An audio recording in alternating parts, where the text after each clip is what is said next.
Have you ever noticed how some people seem to navigate life with unsettling clarity, while most of us stumble through anxieties, doubts, and repetitive patterns we can't even name?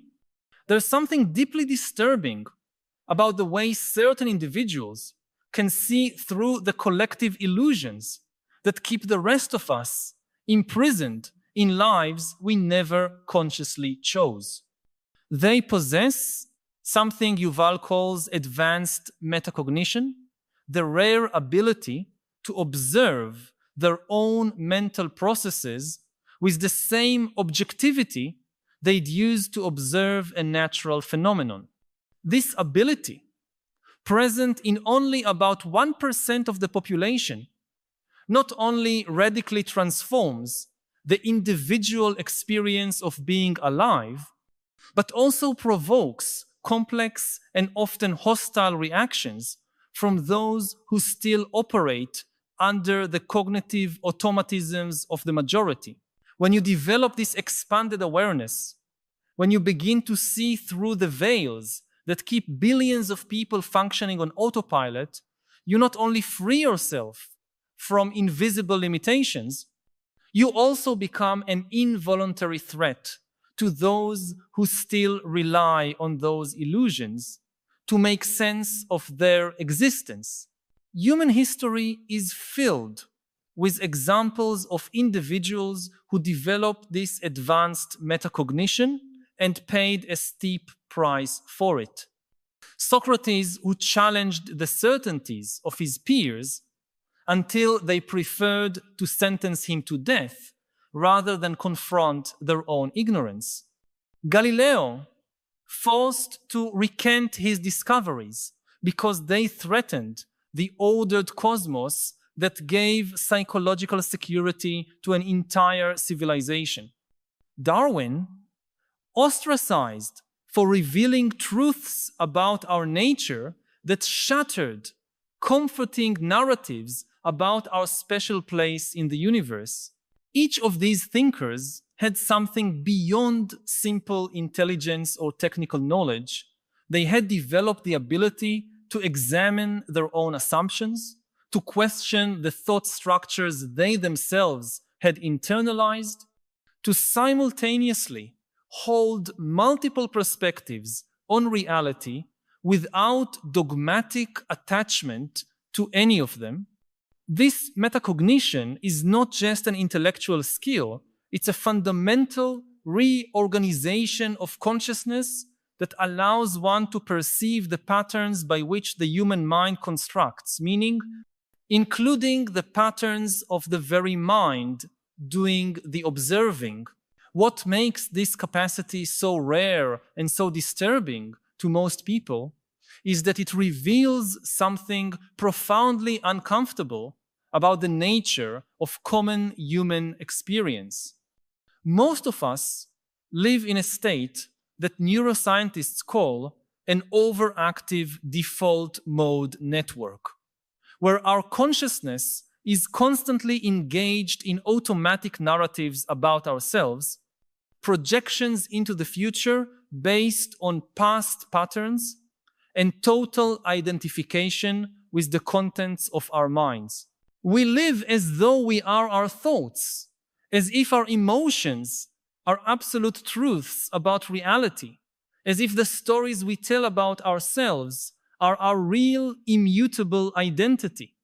For most people, questioning these automatisms is equivalent to questioning their very existence because they've never learned to distinguish between the observer and the observed, between the consciousness that perceives and the content being perceived. When you develop genuine metacognition, you begin to notice these patterns not just in yourself, but in the entire social structure around you. You see how institutions, traditions, economic systems, and even personal relationships are upheld by tacit agreements about what is real, what matters, what deserves our attention and energy. You realize that many of the existential crises haunting our time, from epidemic anxiety to extreme political polarization, are symptoms of a humanity that has lost the ability to examine its own meaning-making processes. People suffer not because life is inherently suffering, but because they're trapped in thought and perception patterns that generate unnecessary suffering, and they don't even know these patterns exist, let alone that they can be questioned or changed. Modern technology has dramatically intensified this situation in multiple ways simultaneously. On one hand, it has offered unprecedented tools for the development of metacognition. We have access to contemplative traditions from every culture, to neuroscientific discoveries about how the mind works, to practices like mindfulness meditation that have been refined over millennia specifically to develop the ability to observe one's own awareness. On the other hand, the same technology has created an environment of constant distraction and stimulation that makes it even harder for most people to develop the mental stillness needed for self-observation. Social media, designed to capture and monetize our attention, operates by stimulating the automatic patterns of comparison, external validation, and emotional reactivity that metacognition teaches us to recognize and transcend. The result is a humanity increasingly divided between those gaining clarity about their own minds and those becoming more and more trapped in mental patterns they can't even perceive. Harari notes that this divide is creating not just individual differences, but a new form of social stratification based on second-order cognitive capacity. Those who develop metacognition not only have more fulfilling lives and less unnecessary suffering, they also become far more capable of navigating the complex world we're building. They can distinguish between information and knowledge, between stimulus and insight, between emotional reaction and conscious response. More importantly, they develop what we might call cognitive immunity to manipulation, whether political, commercial, or social.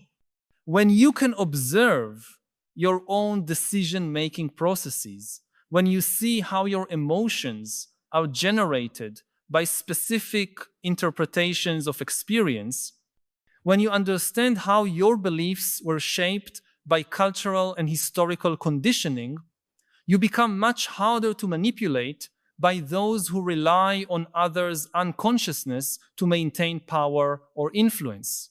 This ability to see through manipulation, to perceive patterns most people can't, to question assumptions others treat as absolute truths, naturally generates resistance and even hostility, not because these individuals are doing something wrong, but because their very existence acts as an uncomfortable mirror for those still on autopilot.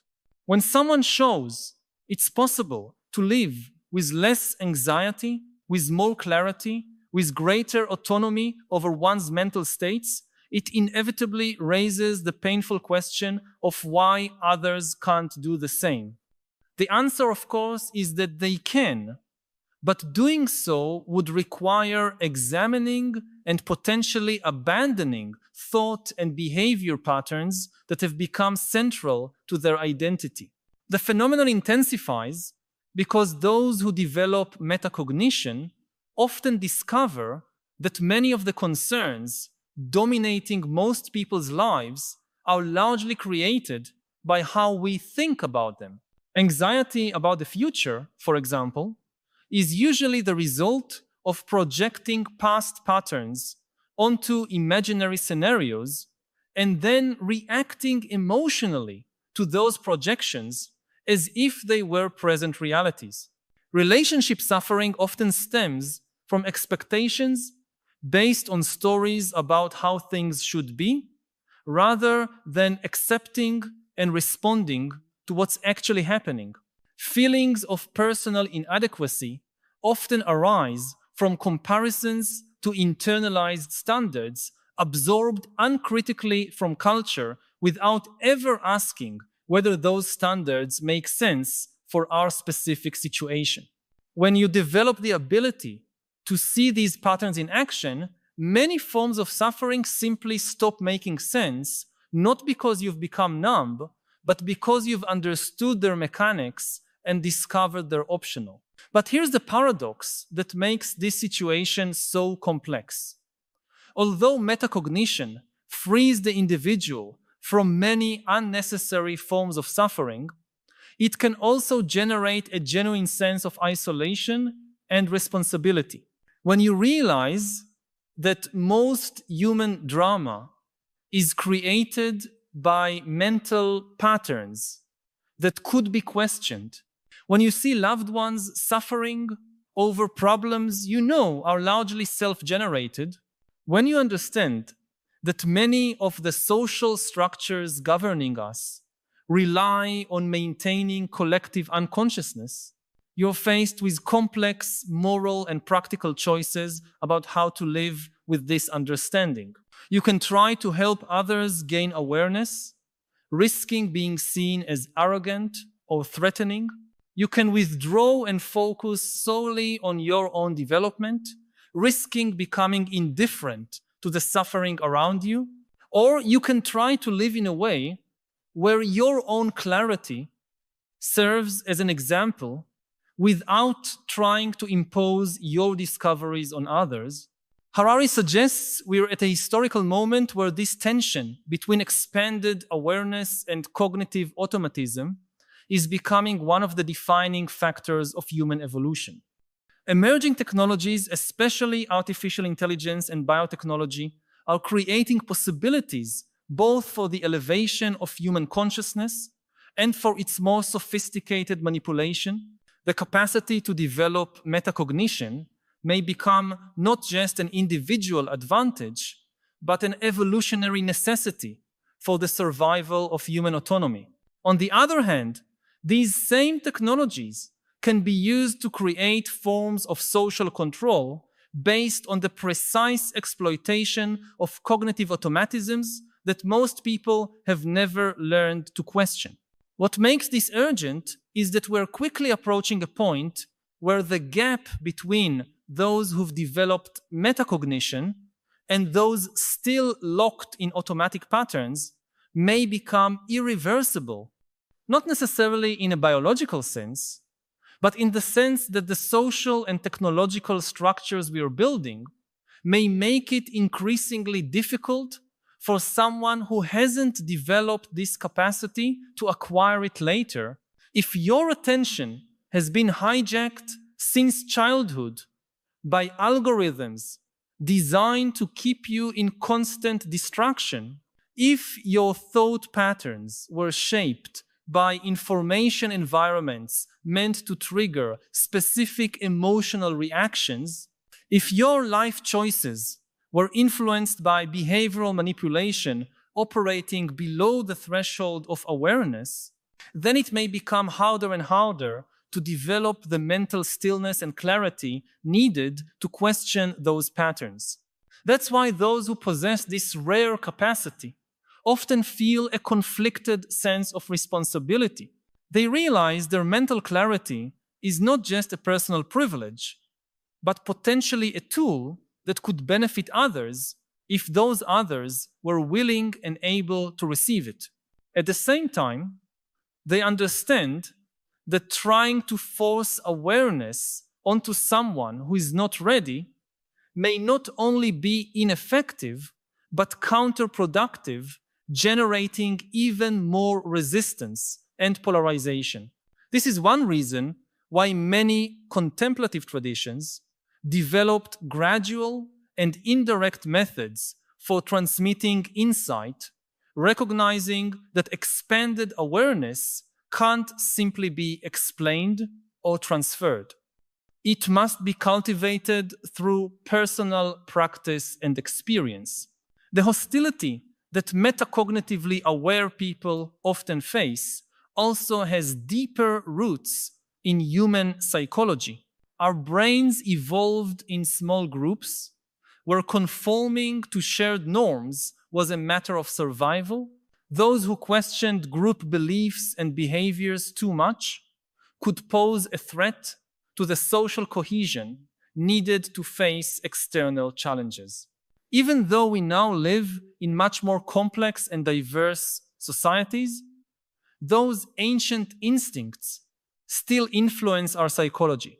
When someone shows it's possible to think and live in radically different ways from accepted norms, it can trigger primitive alarms about threats to group stability, even when that person isn't trying to impose their discoveries on anyone else. Moreover, there's a psychological phenomenon called cognitive dissonance that causes people to actively resist information that contradicts their existing beliefs, especially when those beliefs are central to their identity. If someone has built their entire life around certain assumptions about how the world works, about what's possible for a human being, about the natural limitations of the human condition, then encountering someone who has transcended those limitations can be deeply threatening. It's psychologically more comfortable to disqualify that person as arrogant, deluded, or somehow defective than to confront the possibility that you're living far below your potential simply because you haven't questioned limitations that are in fact optional. I need to pause for a moment and ask you directly which aspect of this discussion on metacognition and expanded consciousness most sparks your curiosity or resistance. Do you recognize moments in your own experience where you can observe your thought patterns with some distance?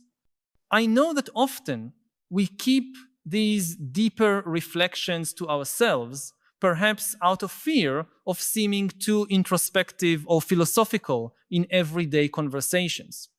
But these questions about how our own minds work are fundamental to how we navigate life. If anything we've discussed resonates with your experience, share it in the comments. I notice my automatic thought patterns when. Your honesty may help others recognize that they are not alone in their journey of self-awareness and may even inspire someone to start paying more attention to the workings of their own consciousness. The deep irony of this situation is that those who develop metacognition rarely sought it to become superior to others or to gain some kind of social advantage. In most cases, they were driven to question their mental patterns by the very suffering those patterns created. They discovered the ability to observe their own minds not through intellectual ambition, but as an existential necessity to escape cycles of anxiety, depression, or simply a persistent sense that they were living inauthentically. The development of this ability often comes with increasing humility, not arrogance, because you become more aware of how little you actually know, how conditioned and limited your mental processes are, and how you are still subject to influences you cannot always fully perceive. But this genuine humility, paradoxically, can be perceived as arrogance by those who still operate from ego-defensive patterns. When someone can easily admit they were wrong about something, when they can change their mind without it threatening their identity, when they can see multiple sides of a complex issue without needing to pick a side. This can be perceived as a subtle form of superiority.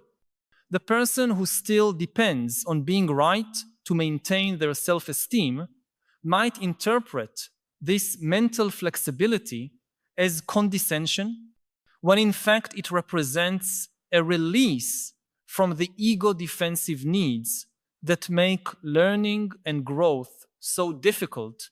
Harari also points to an emerging phenomenon he calls collective self-awareness, where groups of people who have developed individual metacognition begin forming communities and networks based not on shared beliefs or traditional group identities, but on a shared practice of questioning and self-examination. These communities may function in radically different ways from conventional social structures because their members are less susceptible to manipulation, more capable of navigating conflict without extreme polarization, and more willing to examine and revise their own assumptions when faced with contradictory evidence. This represents a potentially new form of social organization based not on conformity to external norms, but on a shared ability to question and examine any norm, including those developed by the group itself. This evolution may represent one of the most significant transformations in human history, comparable to the development of language, agriculture, or writing. Each of these innovations not only changed how humans lived, but fundamentally changed what it means to be human. The ability to consciously observe and question our own mental processes may represent the next evolutionary leap, not in a biological sense, but in terms of dramatically expanding what is possible within the parameters of the human condition. But, like all great transformations, this one is also encountering significant resistance, both from power structures that rely on the unconsciousness of others and from aspects of human psychology shaped by millions of years of evolution in very different contexts. The challenge for those developing this capacity is learning to navigate that resistance without becoming cynical or completely isolated. It is possible to maintain genuine connections with people who operate from very different patterns, as long as you understand that your role is not to convert anyone, but simply to live your own clarity as authentically and usefully as possible. Sometimes this means accepting that certain conversations are not possible, that some relationships have limitations, that a certain loneliness is the price of mental autonomy. Other times, it means finding creative ways to contribute to the well-being of others without directly challenging their defensive structures. One of the most liberating discoveries that comes with the development of metacognition is realizing that you are not responsible for the consciousness of others. You can share what you've learned. You can live in a way that serves as an example. You can create conditions that facilitate questioning and reflection, but you cannot force anyone to question patterns they are not yet ready to examine. This realization frees you both from the arrogance of thinking you have all the answers and from the frustration of trying to awaken people who are determined to stay asleep. Your responsibility is to develop and live your own clarity as well as you can, trusting that this alone contributes to the elevation of collective consciousness. The urgent question we face as a species is whether we will be able to develop this metacognitive capacity on a sufficient scale and with enough speed to navigate the challenges we are creating with our own technology. The next few decades will likely determine whether humanity evolves toward greater collective awareness or fragments even further between those who develop mental clarity and those who become increasingly imprisoned by automatic patterns, exploited by ever more sophisticated systems. The outcome of this tension will not only determine how we live, but who we become as a species. If these reflections have touched on something you've been feeling, but perhaps haven't found the words to express, know that you are not alone. By subscribing to the channel, you'll connect with a growing community of people who share your concerns and your desire for a deeper understanding of the philosophical challenges of our time. Each week, we meet here to explore together the big questions that define our era, not just to seek understanding, but to discover wiser ways of living amid the transformations we are witnessing. This is not just a channel, but a space for dialogue and collective growth. Join us on this ongoing journey. Subscribe so we can continue this essential conversation about how to live with greater wisdom and purpose in a world that so often leaves us disoriented and divided. Perhaps metacognition, that rare capacity to observe our own minds in action, is exactly what our species needs to develop, not just to survive, but to thrive in the future we are creating. And perhaps those 1% who already possess this expanded consciousness are not a threat to be feared, but pioneers of a form of human existence that we can all eventually learn to embrace.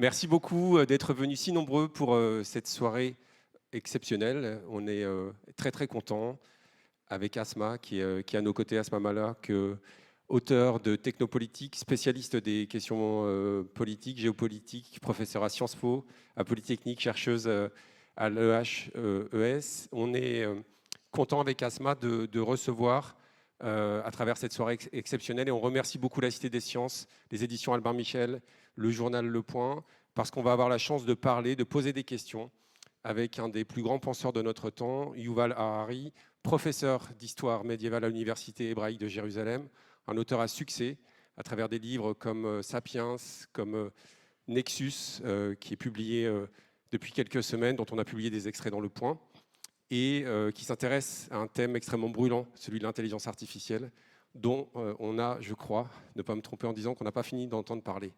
Donc Yuval, qui peut nous rejoindre, voilà, je vous propose de l'applaudir.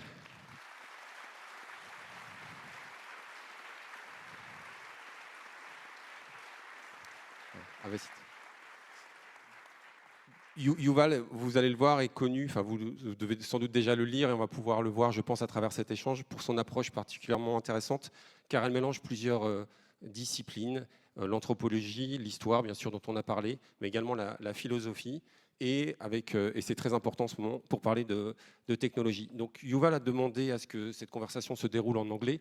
Je crois que vous avez des casques de traduction qui sont disponibles, que vous avez déjà pu vous procurer.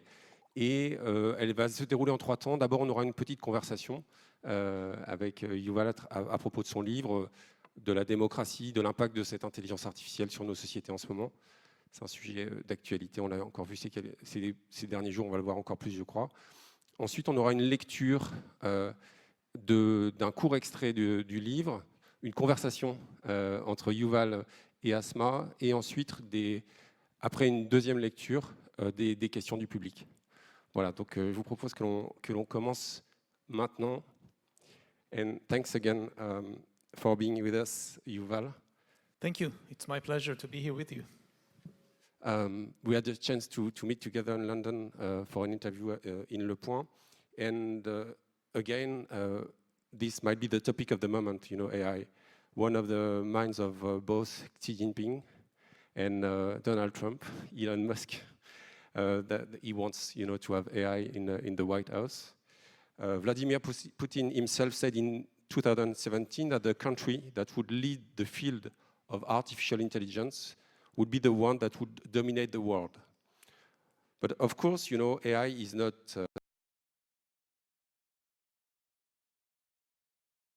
of developing new materials, new medicine, allowing visual representation of protein folding and lots of advances. So maybe AI, after a few winters, is now accelerating. So my first question for you, Yuval, would be, how do you define AI and why that might be a threat to democracy?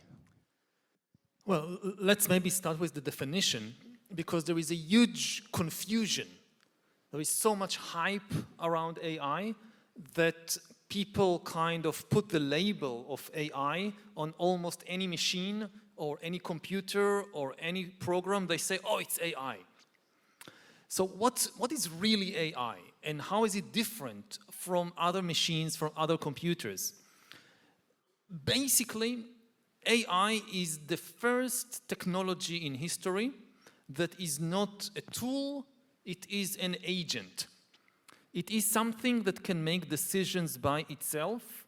It is something that can create new ideas, invent new things by itself, from new texts to new poetry, to new medicines, to new weapons. Every previous technology in history was just a tool in our hands. We decide what to do with it. A printing press cannot decide which book to print. And it certainly cannot decide what to bomb. And it cannot invent a new weapon. AI can do that. AI can make decisions about what to print, and it can write new texts by itself. AI weapons can decide by themselves who to bomb, and can potentially invent new weapons and new military strategies. So maybe to give a very concrete example, how is AI different from other automatic machines? Like if you think about a coffee machine, lots of people have coffee machines at home or in the office. So, when you come to the machine, you want like coffee, you want an espresso, you press the button, and then the machine prepares automatically the coffee for you. This is not an AI. This is just an automatic coffee machine. It doesn't make any decision. You pressed the button. It can't invent something new. A coffee machine would become an AI coffee machine if it has the necessary software that when you approach the machine addresses you and tells you, I've been watching you for a couple of days or weeks or months, and I've been watching many other people. Based on everything I've learned about human beings in general, and you in particular, and based on your facial expression and the time of day and whatever, I predict that you would like an espresso. So I decided already by myself to make you a cup. This is already an AI coffee machine. It becomes really AI when next day you come, it tells you, and now I've invented a new drink. It's better than espresso.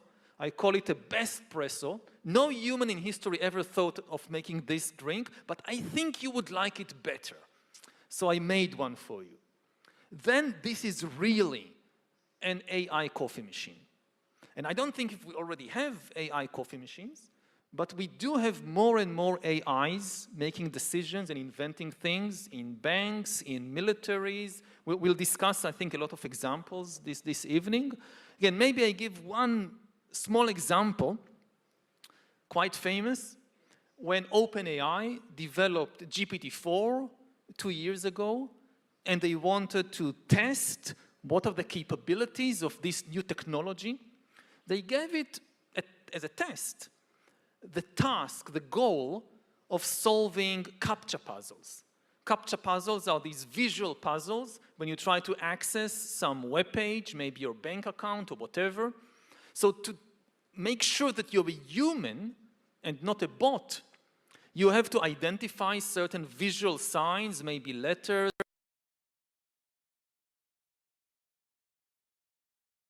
for computers to do it. So OpenAI gave GPT-4 the task, solve the CAPTCHA puzzles. And the GPT-4 couldn't do it. But the researchers gave GPT-4 access to a web page, TaskRabbit, where you can hire people to do things for you. And GPT-4 tried to hire a human being to solve the CAPTCHA for it. Now, this is where it became really interesting, because the human got suspicious. And the human asked GPT-4, everything online, like writing a message, are you a robot? Why do you need help solving CAPTCHA puzzles? And GPT-4 answered, no, I am not a robot. I have a vision impairment, which prevents me from seeing the CAPTCHA, so I need your help. And the human believed it and solved the CAPTCHA for it. It achieved its goal. Now, the two important things to understand about it, yes, it was human beings who gave GPT-4 the goal. It was human beings who gave it access to the internet, but nobody told GPT-4 to lie. It made its own decision to lie, because it realized, if I tell the human the truth, he will not help me, and I need to achieve the goal. The thing is, it invented a lie which was very effective. Of all the sentences it could come up with, what to tell this human, it came up with an excellent lie. So this is AI. It can make decisions, it can invent new things. So that makes you afraid, right? And that, first of all, should make us kind of amazed or wonder before the fear, just to understand, for the first time in human history, we have created an agent, and not one, but potentially millions and billions of agents, which will be everywhere. They're already entering everywhere. You apply to a bank, it's an AI deciding whether to give you a loan. You go to university, it's an AI deciding whether to accept you. In the militaries, increasingly, it's AIs choosing the targets, what to bomb. And yes, of course, there is enormous positive potential here, but there are also dangers. And on the most basic level, it just doesn't sound like a particularly good idea to create millions of agents which are potentially more intelligent than us and that we might lose control over. So the danger might not come only from drones or from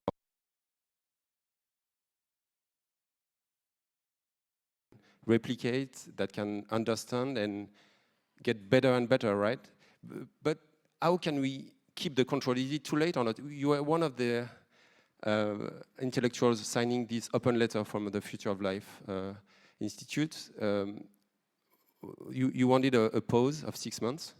Is it just possible to pause? And no, I mean, it was not, nobody thought they will really pause. It was kind of a PR thing.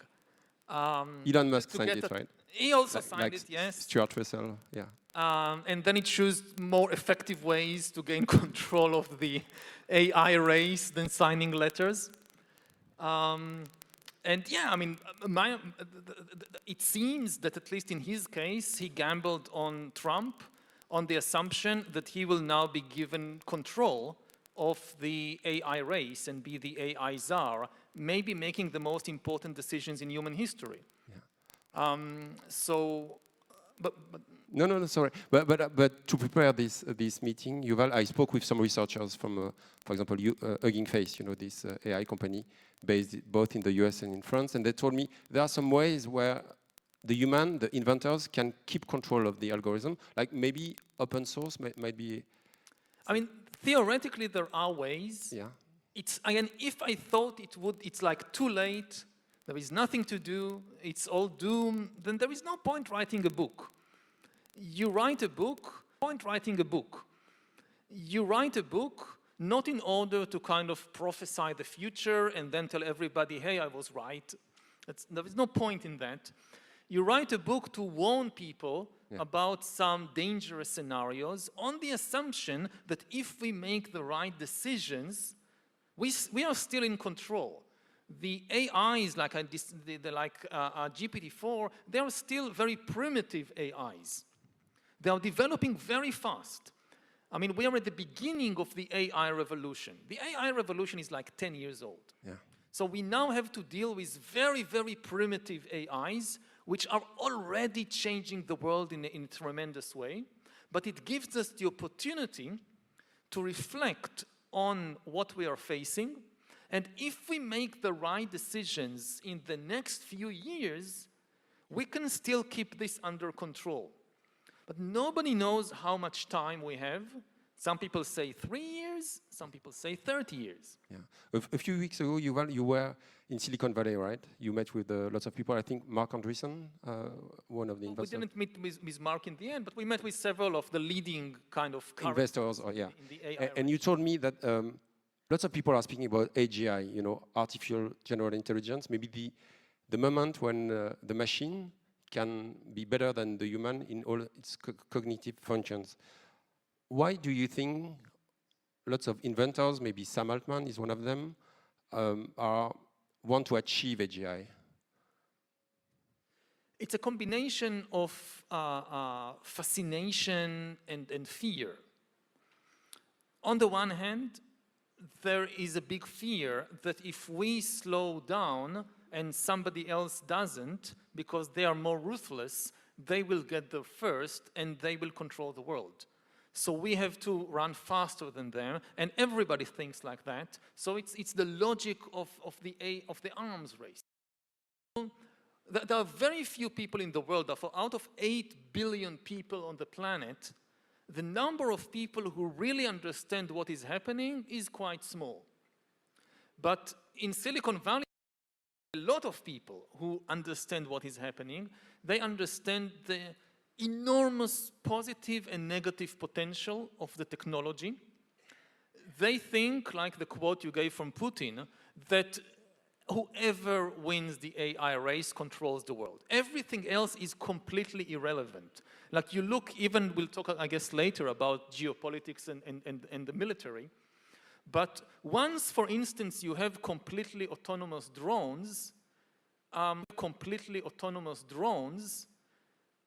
the armies of the world are obsolete. We saw during the Russian invasion of Ukraine what happened to the Russian Black Sea fleet.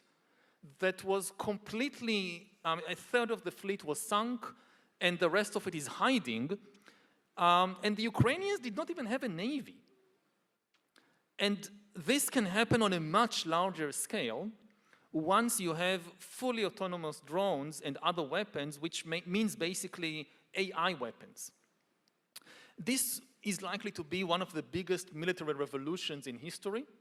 Can happen within a very short time, 2-3 years, and makes every other military development irrelevant.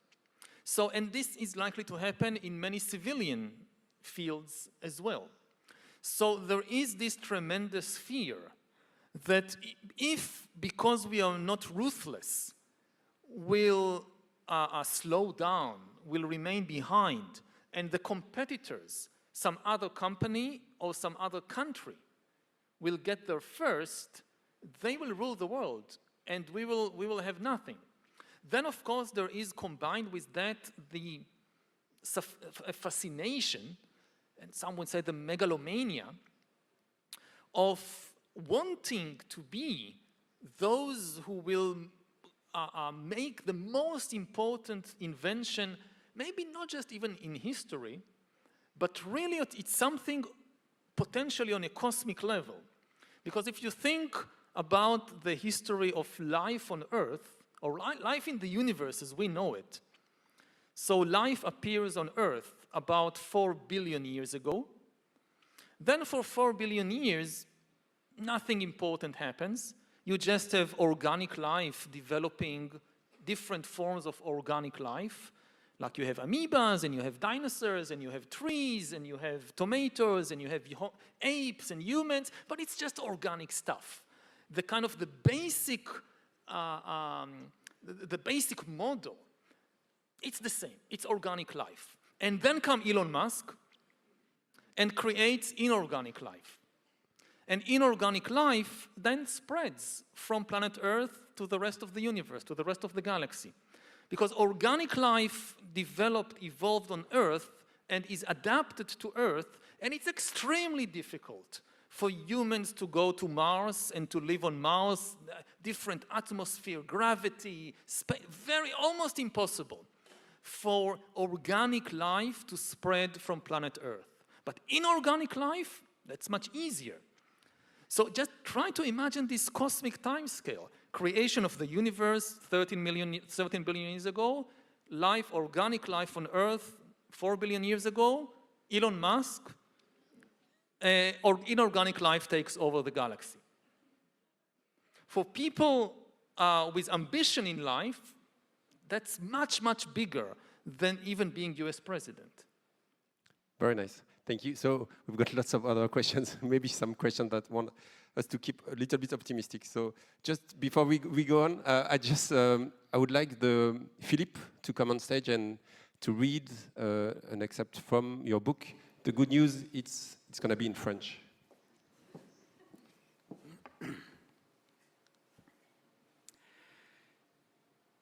Qu'adviendra-t-il du cours de l'histoire quand les ordinateurs joueront un rôle de plus en plus prépondérant dans la culture et commenceront à produire des histoires, des lois et des religions? En l'espace de quelques années, l'IA pourrait dévorer l'ensemble de la culture humaine, tout ce que nous avons créé depuis des millénaires, la digérer et se mettre à déverser des flots de nouveaux objets culturels. Nous vivons dans un cocon de culture, et notre expérience de la réalité se fait à travers un prisme culturel. Nos opinions politiques sont modelées par les articles et reportages des journalistes et les opinions de nos amis. Nos comportements sexuels sont influencés par ce que nous entendons dans les contes de fées et voyons dans les films. Même notre manière de marcher et de respirer est conditionnée par des traditions culturelles, comme la discipline militaire des soldats ou les exercices de méditation des moines. Jusque très récemment, le cocon culturel dans lequel nous vivions était tissé par d'autres humains. À l'avenir, il sera de plus en plus conçu par des ordinateurs. Dans un premier temps, ces derniers imiteront probablement des prototypes culturels humains, écrivant des textes pareils à ceux des humains et composant de la musique semblable à la leur. Ce qui ne signifie pas pour autant que les ordinateurs soient dépourvus de créativité. Après tout, les artistes humains font de même.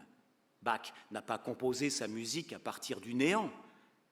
Il était profondément influencé par les créations musicales antérieures, ainsi que par les récits bibliques et d'autres objets culturels préexistants. Mais tout comme Bach et les artistes humains en général sont capables de rompre avec la tradition et d'innover, les ordinateurs peuvent eux aussi produire des innovations culturelles, composer de la musique ou générer des images quelque peu différentes de tout ce que l'homme a pu produire jusqu'ici. Ces innovations influenceront à leur tour la génération suivante d'ordinateurs, qui s'éloigneront sans cesse davantage des modèles humains d'origine, d'autant que les ordinateurs sont exempts des limites que l'évolution et la biochimie ont imposées à l'imagination humaine. Depuis des millénaires, les êtres humains vivent à l'intérieur des rêves d'autres humains. Dans les décennies à venir, nous serons peut-être amenés à vivre à l'intérieur des rêves d'une intelligence autre. Le danger que cela représente est fort différent de tout ce qu'imagine généralement la science-fiction posée par des machines intelligentes. Terminator mettait ainsi en scène des robots courant dans les rues et tirant sur les gens. Matrix défendait la thèse selon laquelle,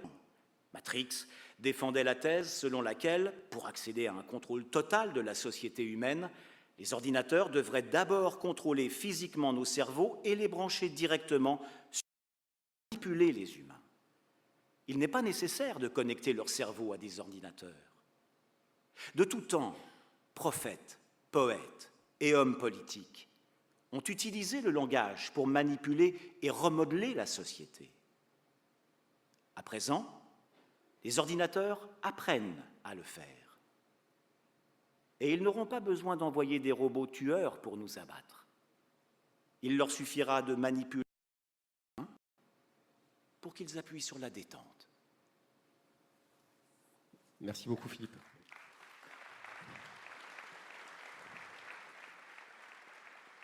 This question about manipulation is extremely interesting. I have a question about superintelligence for Asma, because I think she has a very good point of view. But very quickly about algorithm manipulating us. Yuval, I wanted to have your opinion about, about the consciousness, machine being conscious. That might be a long time from now. Maybe it's gonna never happen. But there was a research paper being published last year, signed by some researchers like Yoshua Benjo, a researcher born in France, now living in Montreal and at Mila. He's a researcher at Mila. And he said that the conscious machine could happen one day. I just wanted to have your thought about that very quickly before speaking about superintelligence. So very quickly, again, just the definitions.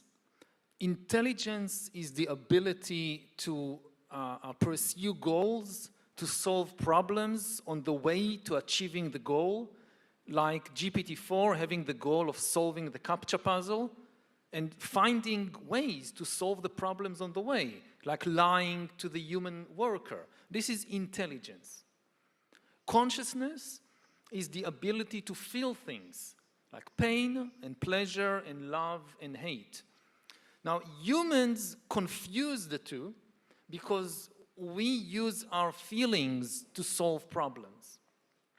Computers at present, AIs at present, as far as we can tell, they have zero consciousness. Like when GPT-4 couldn't solve the CAPTCHA puzzle, it wasn't sad. When it managed to cheat, to manipulate the human worker to solve the CAPTCHA puzzle, it wasn't joyful, it didn't feel pleasure, doesn't feel anything. Now, could it in the future happen that AIs become conscious, develop feelings? We do not understand how consciousness arises in the human brain. Yeah, it's a polysemic world as well. So it's impossible to know whether it can or cannot arise on a silicon base, on computers. So at present, there is on computers. So at present, there is no evidence, and almost nobody thinks that there is. But in the future, we'll see. Thank you, Yuval.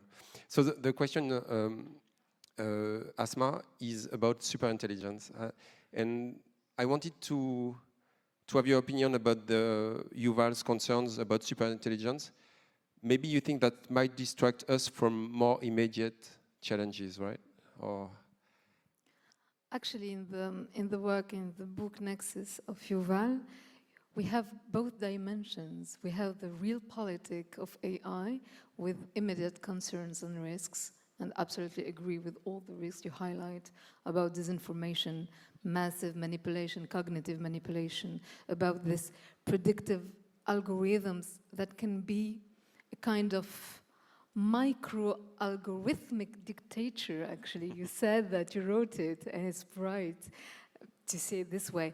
Tim Berners-Lee, one of the founders of the web, said that maybe algorithms and those big meta platforms were digital enclosures, like, the Middle Age enclosures. So, yeah, I do agree with all these observations and analysis.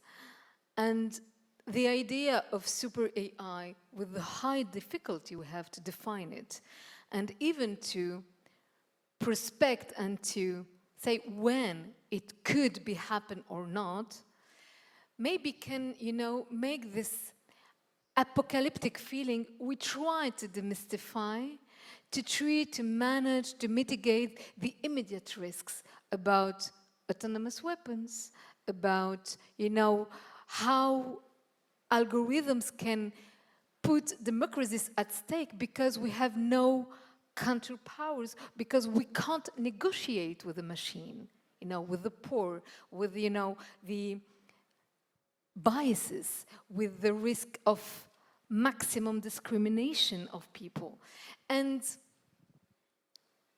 my idea was, we have enough to do with, narrow-minded, AIs and tools and agents, as you said, that, just to maybe have this vision of the catastrophe, of the apocalypse, with super AI. And it could be maybe, freeze us about, with our critical thinking. And all my work, but we have this common, fight to try to deconstruct, to demystify, and to address, the immediate risk and choice and political choices. And I'm afraid that this super AI thing could maybe, make a kind of fog, about our own consciousness of the problem. But it's minor, it's a minor remark about, the work of Nexus, because I do actually agree with something like 99% of what you wrote and said. I think that this kind of super AI gets a lot of attention in the kind of AI mythology. Yeah. And it certainly is very important in terms of the motivation of some of the main players in places like Silicon Valley. But you don't need super AI to understand the threats of the technology. Even very narrow AI can be extremely disruptive and dangerous. We already saw it with social media and very, very narrow AIs, which was enough to undermine democracies all over the world. Because one of the most important jobs in society, as you know, as a journalist and editor, is editors of news. Like, they decide what people talk about. Of the million things that happened yesterday, you need to decide what would be the main headline of the news. Be talking about. Will it be about the American elections, about the war in the Middle East, about the war in Ukraine, about war in the Middle East, about the war in Ukraine, about climate change, about AI, about a million things. And this is a very important job of the editor. And in the 20th century, we have examples like Lenin, that before he was Soviet dictator, he was editor of a newspaper. That was his job. He edited Iskra. And Mussolini was first a journalist, and then the editor of a fascist newspaper, and then the dictator of Italy. So the kind of ladder of promotion is journalist, editor, dictator. So you're somewhere on the way. Thank you. But the ladder, there is no chance for you, because this job has already been automated. If you think, who are the most important editors today? What are their names? They have no names, because they are AIs. Who edits TikTok? Who edits the Facebook newsfeed? Who edits YouTube? Who decides what is the next video you see on your feed? It's not a human being. It's not a human being. So the job that was once performed by Lenin and Mussolini is now performed by an AI. And this goes a long way towards explaining what we see, the crisis of democracy all over the world. Because democracy is a conversation, and we now have AIs controlling the human conversation. And again, this is very, very primitive AIs. And it's not super intelligence, it's not science fiction. We all know it. But I can tell you, I saw that today at Le Point, with some reporters being here, like Etienne. Some reporters still fight for information and being on the ground as well. But Asma? No, I just wanted to add something. And maybe a question for Yuval. 2 days ago, we had, the US elections. And the X case, with Elon Musk. And he asked, his teams to change the algorithm just to amplify, all the MAGA contents and all the pro-MAGA and super right-wing contents, and to disrupt and to blacklist, actually, the pro-Harris contents and accounts. So we still have a human decision behind, the algorithm models, and in the biases, in the choices, in the data scientists are humans.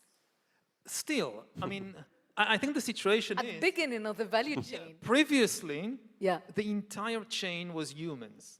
Like if you look 100 years ago, so maybe you have some billionaire who controls a newspaper. So the billionaire not every day comes to the office of the newspaper and tell people, okay, publish this, don't publish that. Gives a general guideline. And then you have the human editor, and then you have the sub-editors of different, and it's all humans. And if you want to understand how the news industry functions, you just need to understand how humans function. Now, again, this is just the beginning of the AI revolution. So still the billionaire in control is a human being, and you still have humans in some part of the chain, but suddenly you have in the chain AIs. Not all the decisions, but some of the decisions are made by AIs in a way which often the humans can't predict. So to understand the news industry today, it's not enough to understand just humans. You'd start to need to understand how AIs make decisions. And they make decisions in a completely different way than human beings. And this will increase. With every year, they will make more decisions. They will not just be the editors, they will increasingly write the texts and produce the videos. So again, just to understand this bit of the world, the news industry, it will be increasingly necessary to understand the AIs. Eventually, and this is an important point, the AI can also be the owner of the newspaper, at least in the United States. I don't know what the law is in France, but, and this goes back also perhaps to the question of consciousness. According to US law, not only humans are persons, also corporations, according to US law, are persons with rights. There was a famous decision of the Supreme Court in 2010, Citizens United, which said that corporations are persons with freedom of speech, particularly the freedom to make political donations.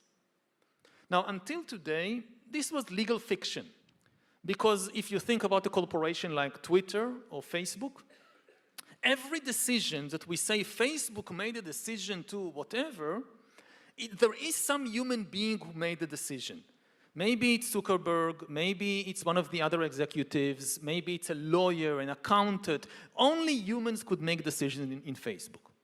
Now AIs can make decisions. Now what happens if you incorporate an AI? If you get a bunch of lawyers in a room and they sign some documents, and now you have an AI which is a corporation. It's possible, legally. This AI is now a person with rights, according to US law. It can own money. It can make more money, for instance, by going on the stock exchange and investing the money, and if it's very intelligent, it will make good investments, it could become the richest person in the US. According to present-day laws, you don't need any new laws. The richest person in the US can be an AI, not a human being. And this AI can decide to buy, say, the Washington Post, and then dictate the editorial line of the Washington Post according to its own unfathomable calculations. It doesn't need consciousness for that, and it doesn't need any new laws to do that. That's already a possibility according to existing law. But yeah, with some research like reinforcement learning, etc., we see more and more autonomous software. Asma? Yeah. No, it makes me, remember what Sam Altman said some months ago at an MIT conference, I think. I don't remember well. We have to check it out. But he said that in the near future, the creation of value will be made by few super smart people, data scientists, and for us people, we just have, to get some minimal revenue, just to guarantee a kind of social peace, no war between us, and meanwhile, they will go on to create, the value. And here we have a super huge problem of democracy, of social contracts, of the right and fair distribution of value, and of our role as human beings. Because with all time, I mean, of course, we are not, obliged to work and employment is two different concepts and blah, blah, blah, and tripalium and blah, blah, okay. Different concepts and blah, blah, blah, and tripalium and blah, blah, okay. But at the end, they were going to privatize our future. It's kind of privatize of the... We are just witnessing this because we are not us conscious of what's going on. So the whole maybe, I think, intention of your work and also mine is try to make people understand what's going on behind, all the narratives of the Silicon Valley and all the moguls of the Silicon Valley and tech, kind of gurus, and try to be us, a kind of fifth power, of kind of counterpower to make the right choices now. Yeah, I mean, exactly. I mean, and out of the 8 billion people, humans on the planet, very few people really understand what is happening. And the first step is just to make more people aware of what is happening so they can join the conversation with their own... Fight. Even before we fight, just, that you are able to have your opinion, to represent your interests. Like, again, I've been watching the US election campaign. With all the hype that is around AI, in the political realm, it's non-existent. Like in the Harris-Trump debate, Harris mentioned AI, I think, once. Trump never mentioned it. The moderators never asked about it. They asked about other things, not about AI. And maybe the most important decision that the next administration will have to make will be about AI. And again, some people like Elon Musk know that, but most voters don't. And this imbalance of knowledge creates a huge imbalance of power. And this is what the job of scholars partly is to try and rectify. And I think, if you ask what is the most important political subject today, for many people in the US, also in Europe, they will tell you immigration. Like, number one issue is immigration. And if you think, why are people so concerned about immigration? They will tell you two things. We are afraid the immigrants will take our jobs, and we are afraid the immigrants will come with new ideas about how to manage society and culture different from our traditions. And we are afraid of that. And both of these are valid concerns. You can have different opinions, for, against, but these are concerns. But the most important thing to say is that you should, if you're concerned about that, your number one fear should be of the immigrants from California. because there is a wave of immigrants, millions and millions of AI immigrants coming to France, coming to Germany, coming to all over the world. They don't need visas. They don't need to come in boats. They don't sneak across borders in the middle of the night. And they are already taking the jobs of newspaper editors and of many other people. You're gonna be a dictator, I don't mind. And they have completely different ideas about how to manage society and culture than the traditions of any human community. And so if people are afraid of immigration, this is the immigration they should be thinking about. Thank you. I have a quick question to both of you. We spoke a lot, and that's the news about the US. We speak a lot about Europe. But I wanted to have your opinion about the two ways of reacting toward AIs. You know, between the China's state control and the America's corporate control of AI. We spoke a lot about that. Is there a third way? Is there a third way for Europe? Yeah, or or Africa, or Australia. Africa, okay. Or maybe the US. The rest of the world. Yeah. Yeah. AI, of course, is at the heart, you know, of the competition between US and China, of course. And why that? And what for, actually, for the military uses. It's kind of, you know, leadership thing. So it's very basic. And 2 weeks ago, we have the very last report of the Biden administration saying that AI is the next frontier technology, and it's about national security and leadership and global leadership. So yeah, we have, you know, this super great rivalry between the two empires, crystallized about AI and the whole value chain of AI. So chips, of course, talents, because it's going to be a geostrategic competition, talents. We just talked about immigration. It's going to be a key thing. Between the two, you have, of course, the super sensitive case of Taiwan and the rest of the world. And if we talk about Europe, we have a huge problem and concern of, you know, tech sovereignty, because we just haven't anticipated anything. And really nothing.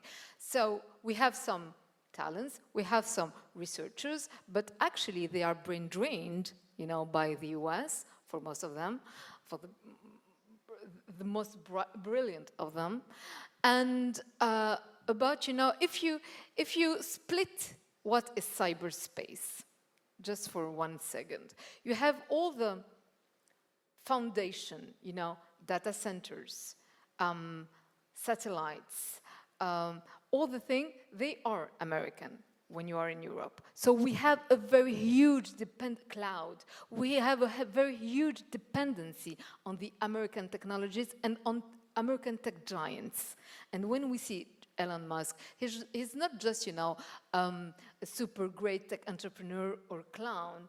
He's actually a geostrategic choke point for the moment, and one of them, maybe American new way to he actually embodies, you know, the new power politics of the US, you know, and this projection of tech power.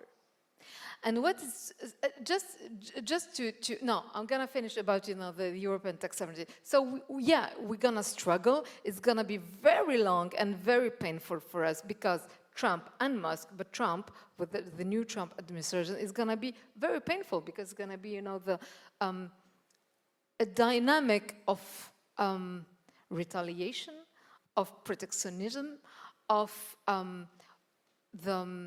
maybe sometimes chaos and violence. And it's going to be very hard for Europe just to exist in front of a Trump administration. And in the tech field, yeah, we have not an interdependency, but we have just a dependency on the American tech. And just to finish about, you know, the Musk-Trump alliance, it's very interesting to see that it's a kind of retrofuturism thing, because they are back to the past in terms of values. You know, they are very conservative, sometimes racist. I say it.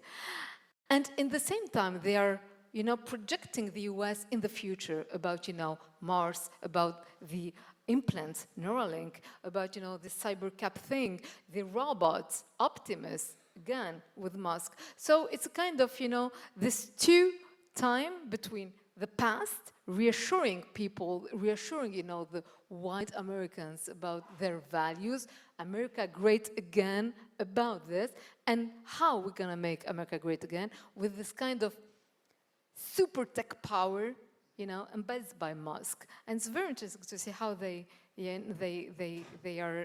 have this narrative of retro future. Very quickly, I had the chance, Yuval, 2 months ago to go to Dakar in Senegal, and I saw lots of brilliant researchers coming from all over Africa. The movement is called Indaba, and they are Indaba, and they want to take advantage of the 2,000 languages being spoken in Africa to create new AI, being more diverse. Very interesting. And they are very small, but it gives lots of hope. Maybe I'm too optimistic for this conversation, but we should. And open source. And open source. No, not open source. But they're building very interesting stuff for climate change, for health issues, with big university with aims. This university being in Rwanda, in South Africa, that might build maybe a third way, something interesting. Do you see, between, again, the state-controlled AI and the corporate-controlled US companies, do you see some third way? The key question, again, is it's a question of time. That the AI race is speeding up. Europe, and if other parts of the world want to join it, Europe still has the talent. It certainly has the economic abilities, the infrastructure, but it has to move fast and it has to move united. There is no chance, if Europe kind of breaks up or its attention is diverted to other issues, it will lose. It will become, the best scenario for it is to become an American vassal. It will not be able to be a third power without any control of its own infrastructure. And it will definitely not be able to chart a third way in the AI race. And in a way, it's a kind of reverse of what happened in the 19th century with the Industrial Revolution. That in the 19th century, the Industrial Revolution that began in Britain and Western Europe, it transformed quite small European countries into global empires. And the rest of the world was completely behind. And this is a lesson that is like the most important historical lesson for modern China. That for China, the most important lesson is we missed the train in the Industrial Revolution. We should never, ever let this happen again. This is why they have a very kind of extremely strong determination to lead the world on AI. And Europe is just the opposite. In a way, it's still living from the rents of the Industrial Revolution, from the remains of its glory days that it dominated the world. And it's now in the risking being on the receiving end of the next big technological revolution. It still has a chance, but the only chance is if all the European leaders, from Macron to Viktor Orban and Meloni, they realize this is the moment of life or death for Europe. If we just squabble among ourselves or waste our time debating the immigration of, not the immigrants from California, but if these will be the most important issues for us, our best chance is to be an American colony. And there are worse scenarios than that. Yes. Thank you. Just a little, I do agree, and just a little word about, the last report of Mario Draghi some weeks ago, saying that if we want to have a tiny chance, to exist in the new century, in the new political century, we need 800 billion euros of investment and a real bold techno-industrial strategy. And the European Commission said, gosh, we have a budget problem, so no, thank you, but it's interesting, but no, next time. So yeah, we have a huge problem, not of consciousness, because I think we are conscious of our situation, but it's kind of political irresponsibility and maybe moral fault now. And regarding this third way, I think it's not gonna come from Europe, but from the BRICS. The third way between China and the US is gonna be India, it's gonna be Brazil, it's gonna probably be Saudi Arabia. You talk about, Qatar in your book. Yeah, you have some countries that are trying to build a kind of regional power around tech, cyber, and AI. And we have to watch them very carefully. Thank you, Asma. So I think we're going to go to another reading and then open all the questions to everyone. Donc, Philippe va bientôt nous faire une deuxième lecture. On va parler de la perte de contrôle de l'homme, mais peut-être nous donner un peu d'espoir aussi.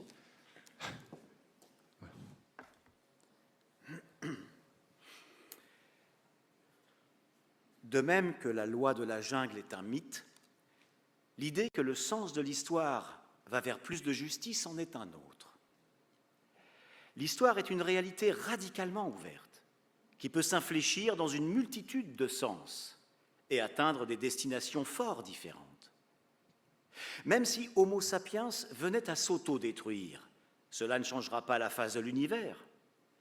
Il a fallu 4 milliards d'années à l'évolution terrestre pour produire une civilisation de singes hautement intelligents. Si nous disparaissons, et qu'il faut 100 millions d'années à l'évolution pour produire une civilisation de rats hautement intelligents, elle le fera. L'univers est patient. Il existe néanmoins un scénario plus sombre encore. À ce que nous en savons aujourd'hui, singes, rats et autres animaux organiques de la planète Terre pourraient bien être les seules entités conscientes dans tout l'univers. Nous avons désormais créé une intelligence autre, non consciente, mais très puissante. Si nous en faisons mauvais usage, l'IA pourra mettre fin non seulement à la domination humaine sur cette planète, mais à la lumière de la conscience elle-même, transformant l'univers en royaume des ténèbres. Il est de notre responsabilité d'empêcher que cela arrive. La bonne nouvelle, c'est qu'à condition de ne pas se laisser aller à la complaisance ni au désespoir, nous sommes capables de créer des réseaux d'information équilibrés qui contrôleront leur propre pouvoir. Pour ce faire, il n'est pas besoin d'inventer une nouvelle technologie miraculeuse, ni de tomber soudain sur une idée brillante qui avait inexplicablement échappé à toutes les générations qui nous ont précédés. Non. Pour créer des réseaux plus sages, nous devons renoncer à la fois à la vision naïve et à la vision populiste de l'information, mettre de côté nos fantasmes d'infaillibilité et nous lancer dans une tâche ardue et pour le moins rébarbative, bâtir des institutions dotées de puissants mécanismes d'autocorrection. C'est peut-être là l'enseignement le plus essentiel de ce livre. Cette sagesse est bien plus ancienne encore que l'histoire humaine. Elle est élémentaire.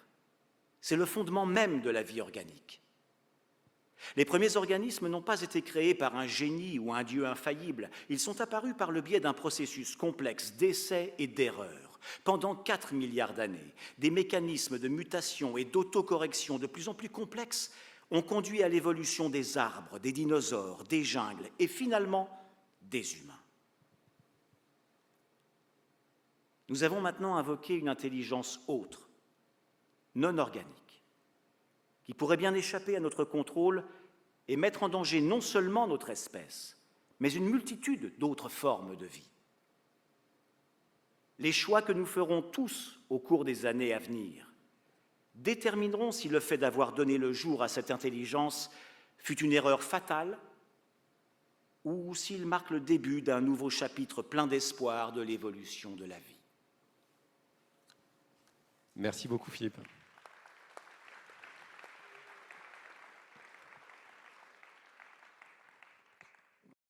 Voilà, donc moi je pense que c'est un bon moment là pour sur ce sujet assez brûlant, assez animé, ouvrir un peu les questions. S'il y a des personnes dans la salle qui ont envie de s'adresser à Yuval, de s'adresser à Asma. Voilà, première question. Hello. Hello, Yuval. Thanks for your work. The world we live in right now, and all that you're discussing right now, it's the result of white male, perhaps, history. Do you feel that in your analysis you have sufficiently incorporated all of the talent that we've been incorporating of diversity, female, of the last decades that are now coming into the workforce and maybe improving some of these things? Too many white male, you said? No, not enough diversity? No, it's should good. we be more optimistic today as a result of all of this new talent that has been incorporated the last 3 decades within the world? No? We judge the processes by their results. The world is certainly far more diverse. The world of science, of technology, of thinking than it was, say, 50 years ago, 100 years ago.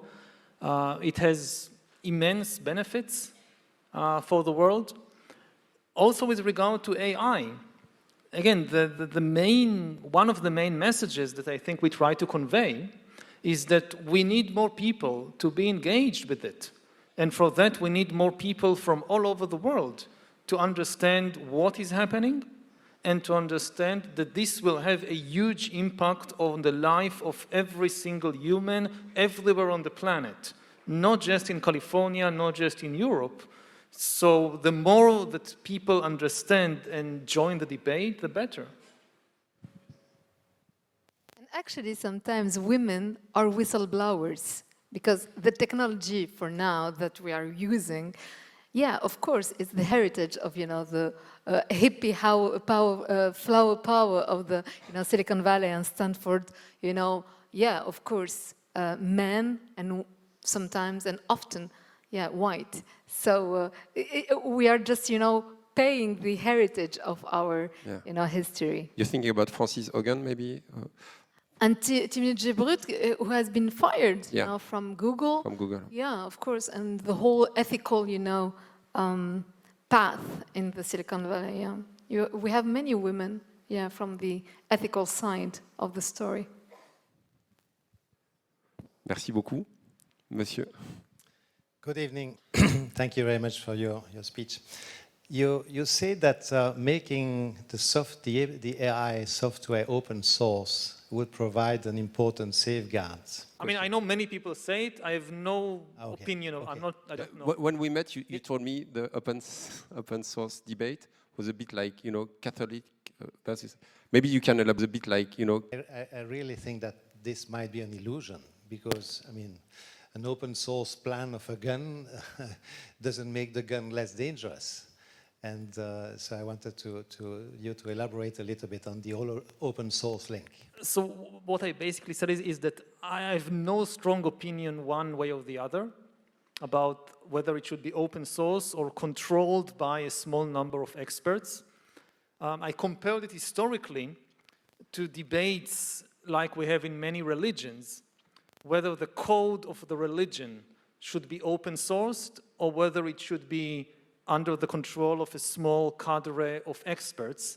So in Christianity, for instance, the Catholic Church believes that, this is a very important, powerful, potentially dangerous code in the wrong hands.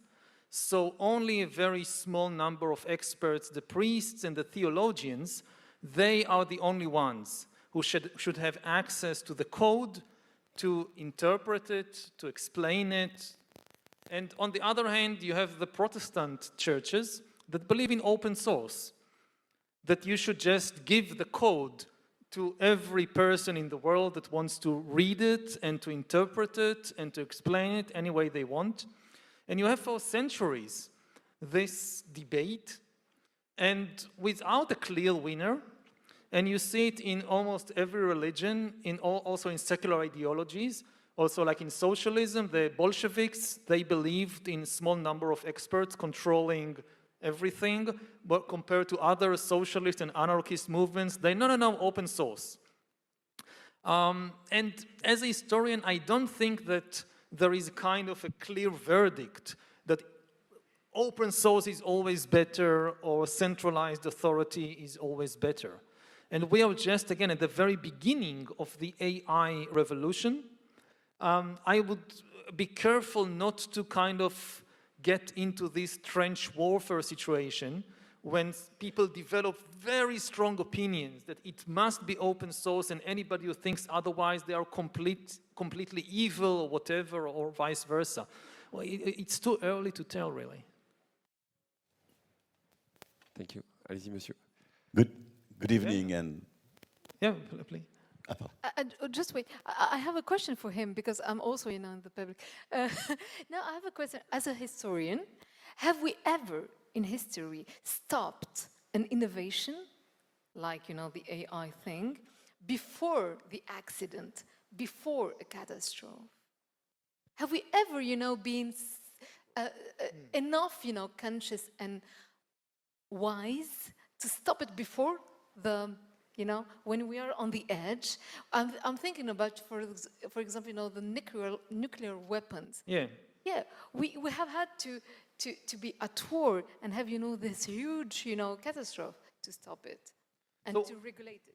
So we have examples mainly from warfare that, and it did not take a full-scale nuclear war. After Hiroshima and Nagasaki, the world managed to avoid nuclear war. Also with chemical weapons, after the horrors of the First World War, they were not completely taken out of usage, but generally the ban was kept, like in the Second World War. Even the Germans kept the ban on chemical warfare, with biological warfare also. But the problem is that AI is not like nukes or chemical weapons. It has a lot of usages. It's dual usage. It's not just a weapon. So I think it's a wrong model. We do have, though, a lot of examples in history. You cannot just completely stop the development of a technology, but any technology can develop in many different directions, and you can, the optimistic scenario is that you shift the development of the technology in a positive direction and not in a negative direction, and not that you completely stop it.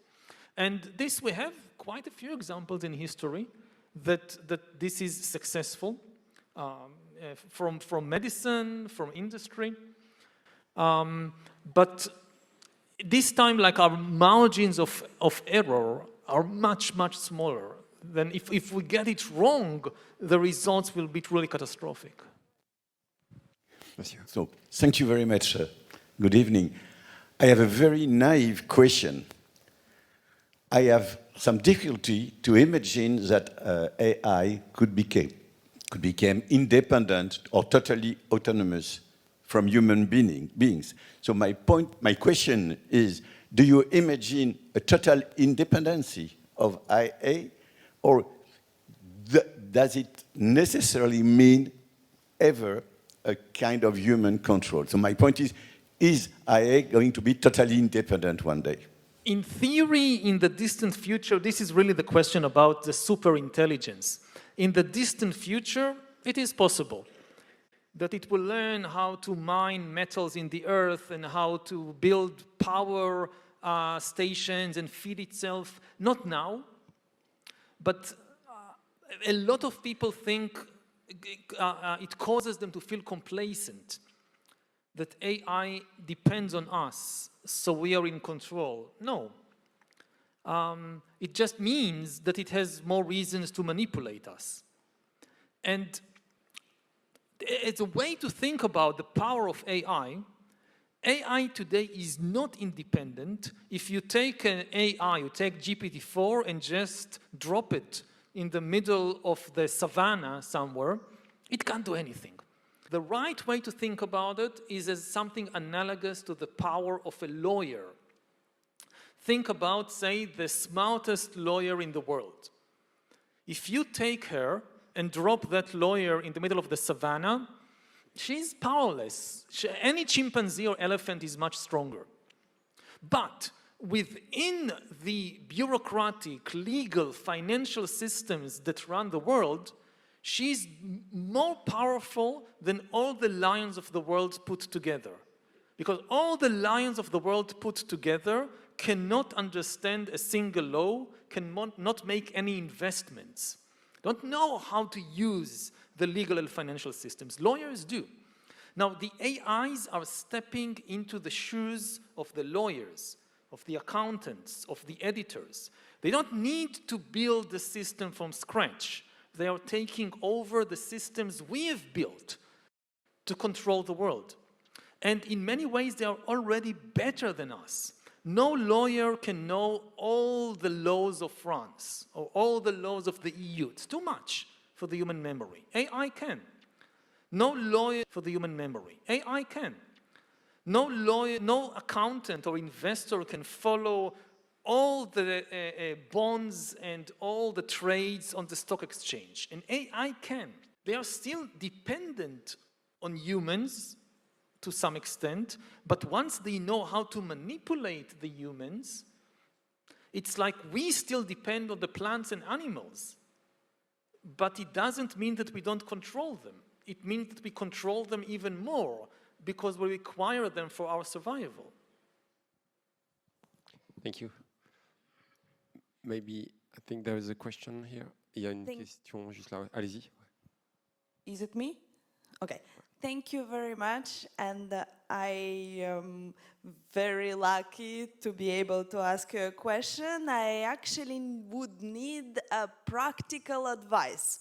So I really like the idea that we need to spread awareness and we need to have more people being interested and understand how this AI thing works. So how do we talk to young generation about it? Because I am a teacher working in a school where professors just say, don't use ChatGPT. That's cheating. And that creates a sort of a barrier because they do use ChatGPT. They are much smarter than us, but they don't understand how to actually use it as a tool.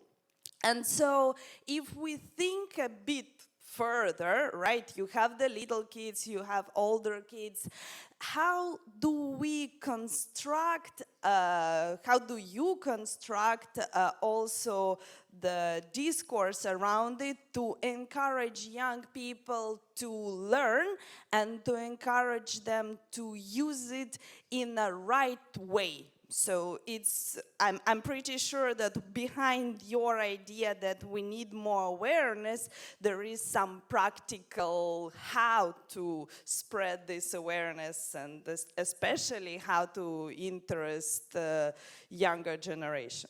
Thank you. Thank you. I would be happy then to hear what you have to say about it from your experience. But first of all, that's too easy, Yuval. They are already very interested. They are already very interested, and they also know that this is their future, and they need to be concerned more than anybody else. And regarding the specific issue, for example, of using ChatGPT to write essays or whatever, what I tell my students is, you can cheat your way through my course, you can't cheat your way through life. You are here, you have an opportunity to learn. If what I'm teaching you think it's not interesting or not important, why are you here? You're wasting your time.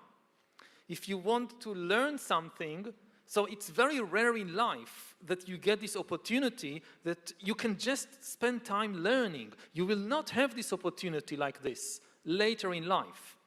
And in a way to work with them, what are your concerns? If you think that, like, I gave you an essay about the history of Louis XIV and they don't care about it, so they gave ChatGPT to write it.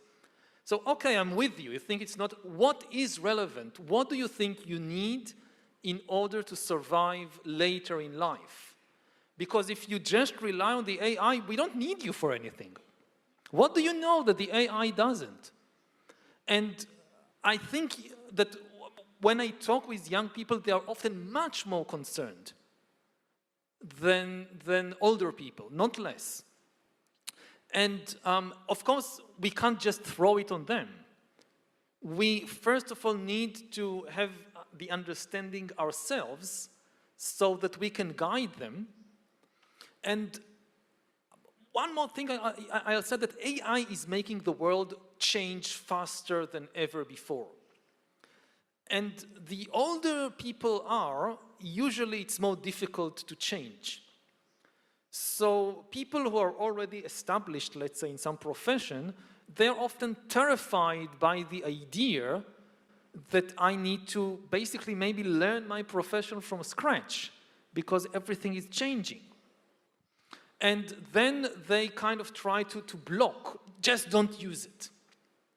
And it's our responsibility to make the effort to understand ourselves what is happening in order to be able to guide the younger generation, and making them interested is the easiest thing. Because I think they are deeply interested and they are deeply fearful.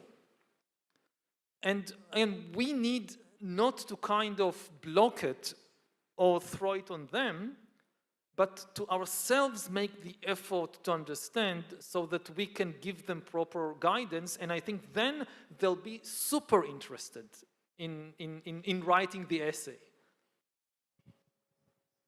Good news. You want to Asma? Add something. It was so brilliant. No, at the question, your question to say, yeah, give me a practical advice. Actually, there's no practical advice, I'm sorry. Because we are talking about a new society, a new civilization. We are talking about a very long time of history. So it's, you know, you have many dimensions. It's not just a problem, a tool. It's not that easy. I mean, it's more complex than that. So regarding, you know, the young people, we have, as adults, this super weird and old idea that they are dumb, stupid, not interested, they are not working, etc. It's a very old idea. It's just have to accept the fact that maybe with these tools, we have new hybrid uses of how to build knowledge. We are going to build it with screens, with AIs, but also with books combined. And we have to build this new way of build knowledge and a new vision of the world, how to even build social bonds, you know, new ways of, I don't know, falling in love, reading things, thinking the world, but with screens and books, with virtual and reality. Both of them, and not in an exclusive way of, you know, you just have to ban this ChatGPT thing or you just use only books. I mean, it's stupid because it's not the sense, the way of our history, as you said. And it's gonna be long. And it's okay if it's long. What's the problem? Tell me. Why are we so in a hurry? I mean, the hurry because it the really is AI, moving yeah, your very, AI very thing. fast. Yeah, your super AI thing. Yeah, I mean, I can sympathize with the kind of anxiety around it, because we really, it is moving. Yeah, right. I think that's the key point about it being inorganic. That we are used to these organic cycles, which are quite slow, and the AIs, you know, the development, if you look at ChatGPT, so it's developed so fast that existing institutions, they are just not built, they are not used to dealing with an advance which is so fast. Yeah, right. Yeah, I rephrase it. Why should we be so impatient? Not in a hurry. Thank you. So, peut-être une autre question? En tout cas, ça intéresse tout le monde, la question sur l'éducation. Il y a pas mal de mains qui se lèvent en haut. Voilà.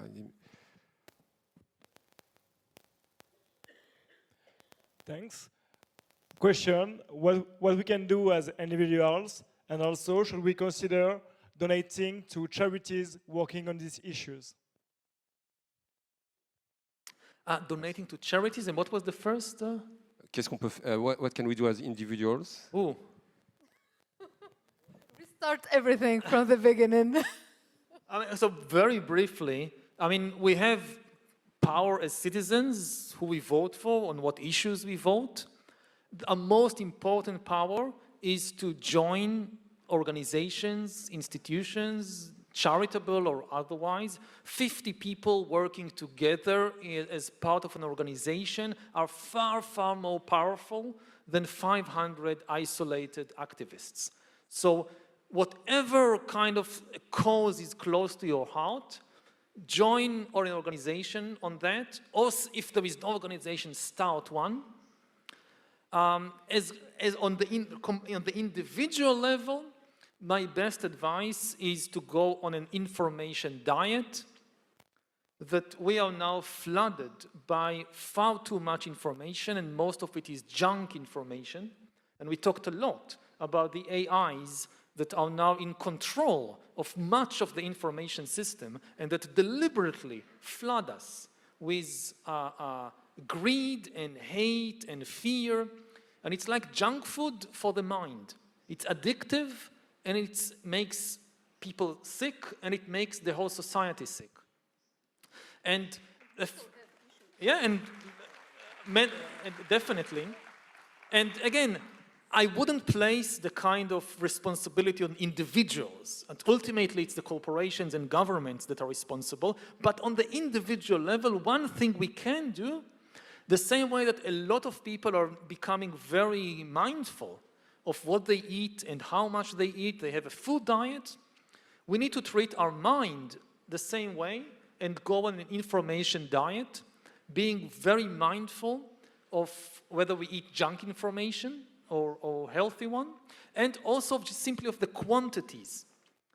That just as too much food just isn't good for you, too much information isn't good for you, because the mind needs time to digest, just like the stomach.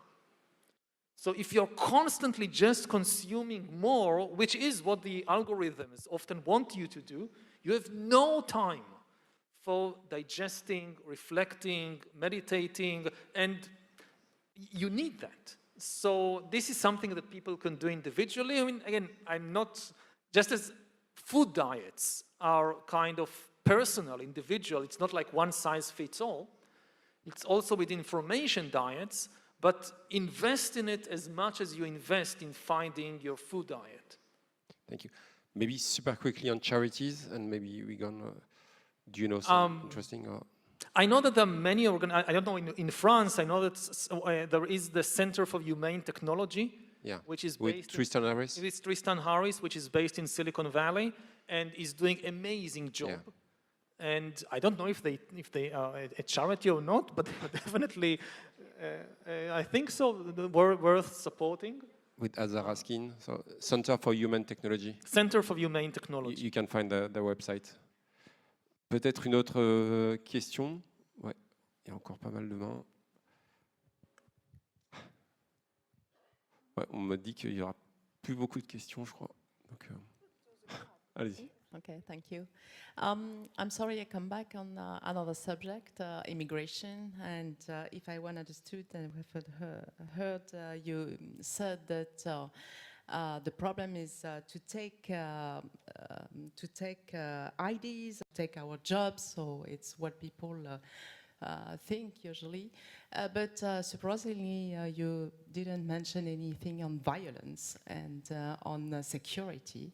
And having read carefully your Sapiens book, especially if I well understood, security is one of the key points that make the humanity growing. So what do you think about that? And especially my question is, do you think AIs can solve or help managing security facing immigration?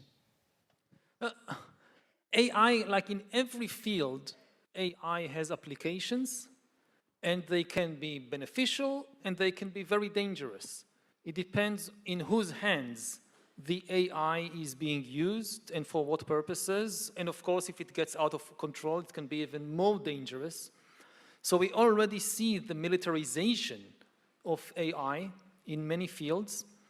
In contrary to what kind of Hollywood conditioned us with science fiction to expect, we still don't see the killer robots. The actual shooting and killing is still done a lot by human beings.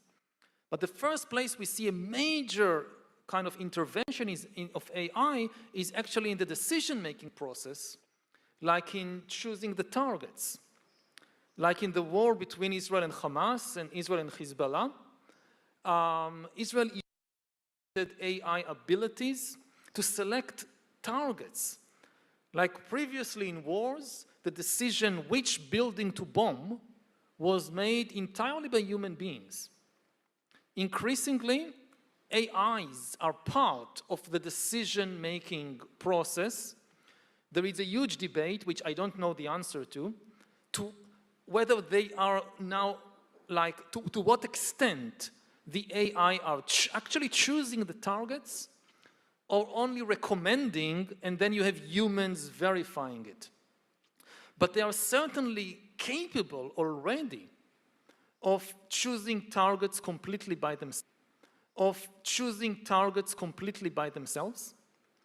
And fast forward a few years, once you have AIs on both sides of a war, and this goes back to the issue of slow and fast, the pressure to just do what the AI says will be almost irresistible.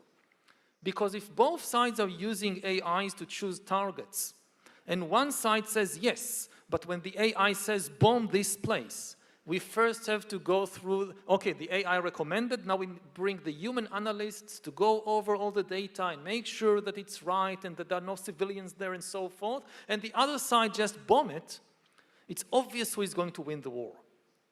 So the pressure will be more and more intense to give AIs greater and greater control of military decisions, even before we have the killer robots. And there is many debates about the ethical aspects of this, the geopolitical aspects of this. But should be clear that AI is already causing a tremendous revolution in the military and in security. So like that, to understand now the news market, we need to understand how AIs make decisions. To understand war, increasingly, we need to understand military AIs. Merci beaucoup. Et je ne sais pas si on a le temps pour une toute dernière super rapide question. Ouais, je crois que... Alors, super rapide. Voilà. Et après, on va remercier toutes les personnes qui ont permis cette discussion passionnante. Allez-y, monsieur. Thank you so much for your lecture. I was very impressed, and I would like to express my gratitude. However, since hearing your lecture for today, it seems like the AA is the big monster of the next era. In my opinion, that's completely wrong, because it should just be used as a tool that we should use and just basically make our daily task easier. So the best way to use it is to basically make it illiterate. There's a lot of illiteracy in people how to use technology. If we make people aware how to use it right, and create a certain awareness, I don't think it's going to be the next, let's say, box of Pandora. Yeah, I agree. I mean, again, I'm not prophesizing that AI will inevitably destroy human civilization. What various scholars, and I'm one of them, we are doing, we are painting several dangerous scenarios in different fields of things that can go wrong, and we do it as a way to increase this kind of AI literacy or technological literacy. If more people are aware of the dangers, then both individually and as societies, it increases the chances that we will make the right choices. about how to develop these technologies and how to use these technologies, and then we can avoid the worst case scenarios and enjoy the tremendous potential benefits of AI, which are definitely there. In fields from healthcare to education to many fields, AI can have tremendous advantage, positive contribution to humanity. And yeah, this is the idea, to get more people to understand and to join the debate, and hopefully we'll make good decisions.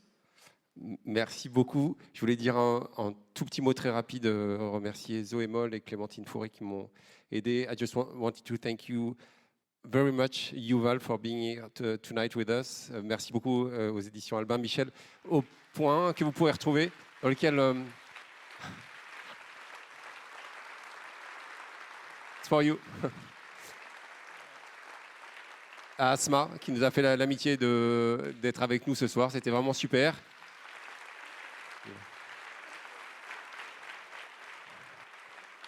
Donc on peut retrouver les ouvrages d'Asma et de Yuval à la sortie de cette salle, et on vous donne aussi rendez-vous.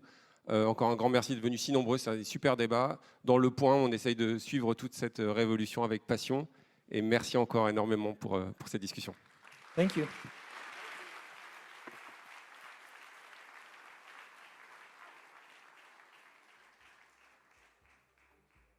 We are going to see AI changing even things like religion. Religions which are based on texts, like Judaism, Islam, and Christianity, they give ultimate authority to the text, not to any human being.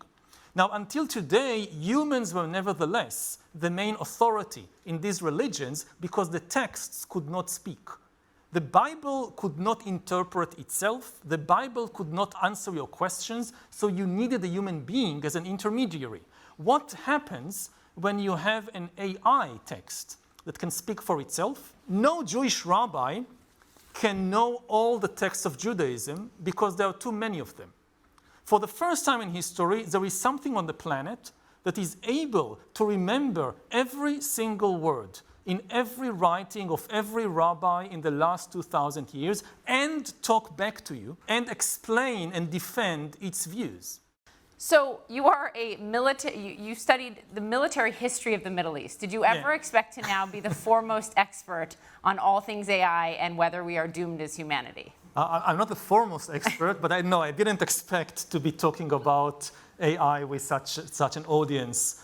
As you said, I was originally a specialist in medieval military history, and but the Middle Ages are coming back in many ways. Okay.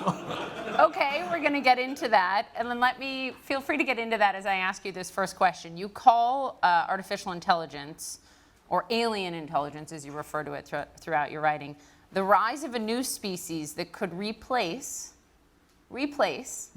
Homo sapiens. Yeah. Sapiens, your prior book. What does it mean to be human right now?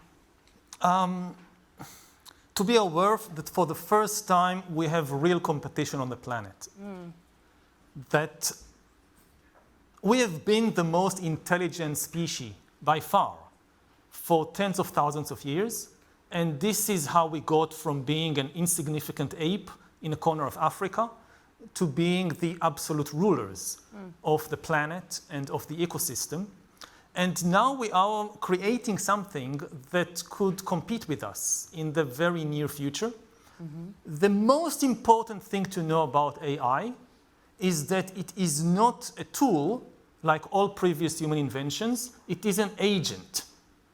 An agent in the sense that it can make decisions independently of us. It can invent new ideas. It can learn and change by itself. All previous human inventions, whether a printing press or the atom bomb, they are tools that empower us. They needed us. They need us because a printing press cannot write books by itself, and it cannot decide which books to print.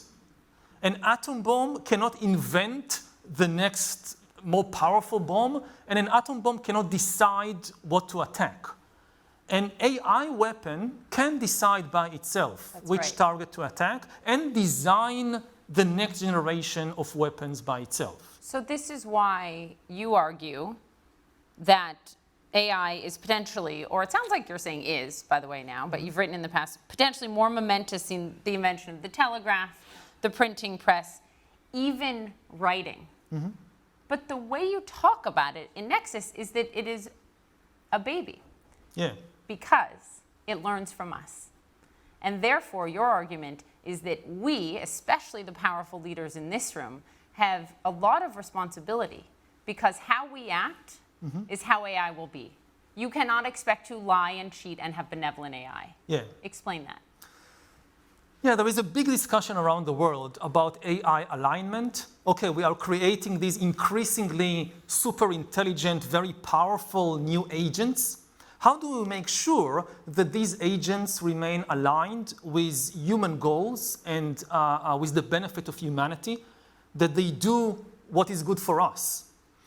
And so there is a lot of research and a lot of efforts focused on the idea that if we can design these AIs in a certain way, if we can teach them certain principles, if we can code into them certain goals, then we will be safe. But there are two main problems with this approach. First of all, again, the very definition of AI is that it can learn and change by itself. If you have a machine that can act automatically, but only following pre-programmed orders, then, it's a coffee machine. It can do something automatically, produce coffee, but it cannot decide or invent anything by itself. It's not an AI. So when you design an AI, by definition, this thing is going to do all kinds of things which you cannot anticipate. If you can anticipate everything it will do, it is by definition not an AI. So that's one problem. The other even bigger problem, that we can think about AI, like you said, like a baby or a child. And you can educate a child to the best of your ability, and he or she will still surprise you, for better or worse. No matter how much you invest in their education, they are independent agents. They might eventually do something which will surprise you and even horrify you. The other thing is, everybody who has any knowledge of education knows that in the education of children, it matters far less what you tell them. And what you do. It matters far more what you do. Yeah. If you tell your kids, don't lie, and your kids watch you lying to other people, they will copy your behavior, not your instructions. Now, if we have now these big projects to educate the AIs, not to lie, but the AIs are given access to the world, and they watch how humans behave, and they see some of the most powerful humans on the planet, including their parents, lying, the AI will copy the behavior. People who think that I can run, say, this huge AI corporation, and while I'm lying, I will teach my AIs not to lie, it will not work. It will copy your behavior. One of your central arguments is that we as society writ large have focused way too much on power. And you also make the argument that some disagree with or would call counterintuitive, that more information is great for democracies because you say all information is not true information, et cetera. Most information is not the truth. Right. There's a huge confusion between information and truth. Yeah. Yes, some information is true, and you need information to get to know the truth, but generally, the truth is a very, very small subset of most of the information in the universe. So if we are focusing too much on power, and that's a very important distinction, you say this is why we have failed as people largely to answer actually the biggest questions of life. If we can be more productive, we can be richer, we can have stronger militaries. But many of us can't answer the question, as you write, who are we? What should we aspire to? And what is a good life? Essentially, we are accumulating power, not wisdom. Yeah. How can we change it? And that's the big problem of human history, for thousands of years. We are extremely good in acquiring more power. Again, this is how we transform ourselves from an insignificant ape in East Africa into the ruler of the world. We can fly to the moon, we can split the atom. But we don't seem to be significantly happier than we were in the Stone Age. We don't know how to translate power into happiness. Again, you look at the most powerful people on the planet, they don't seem to be the happiest people on the planet.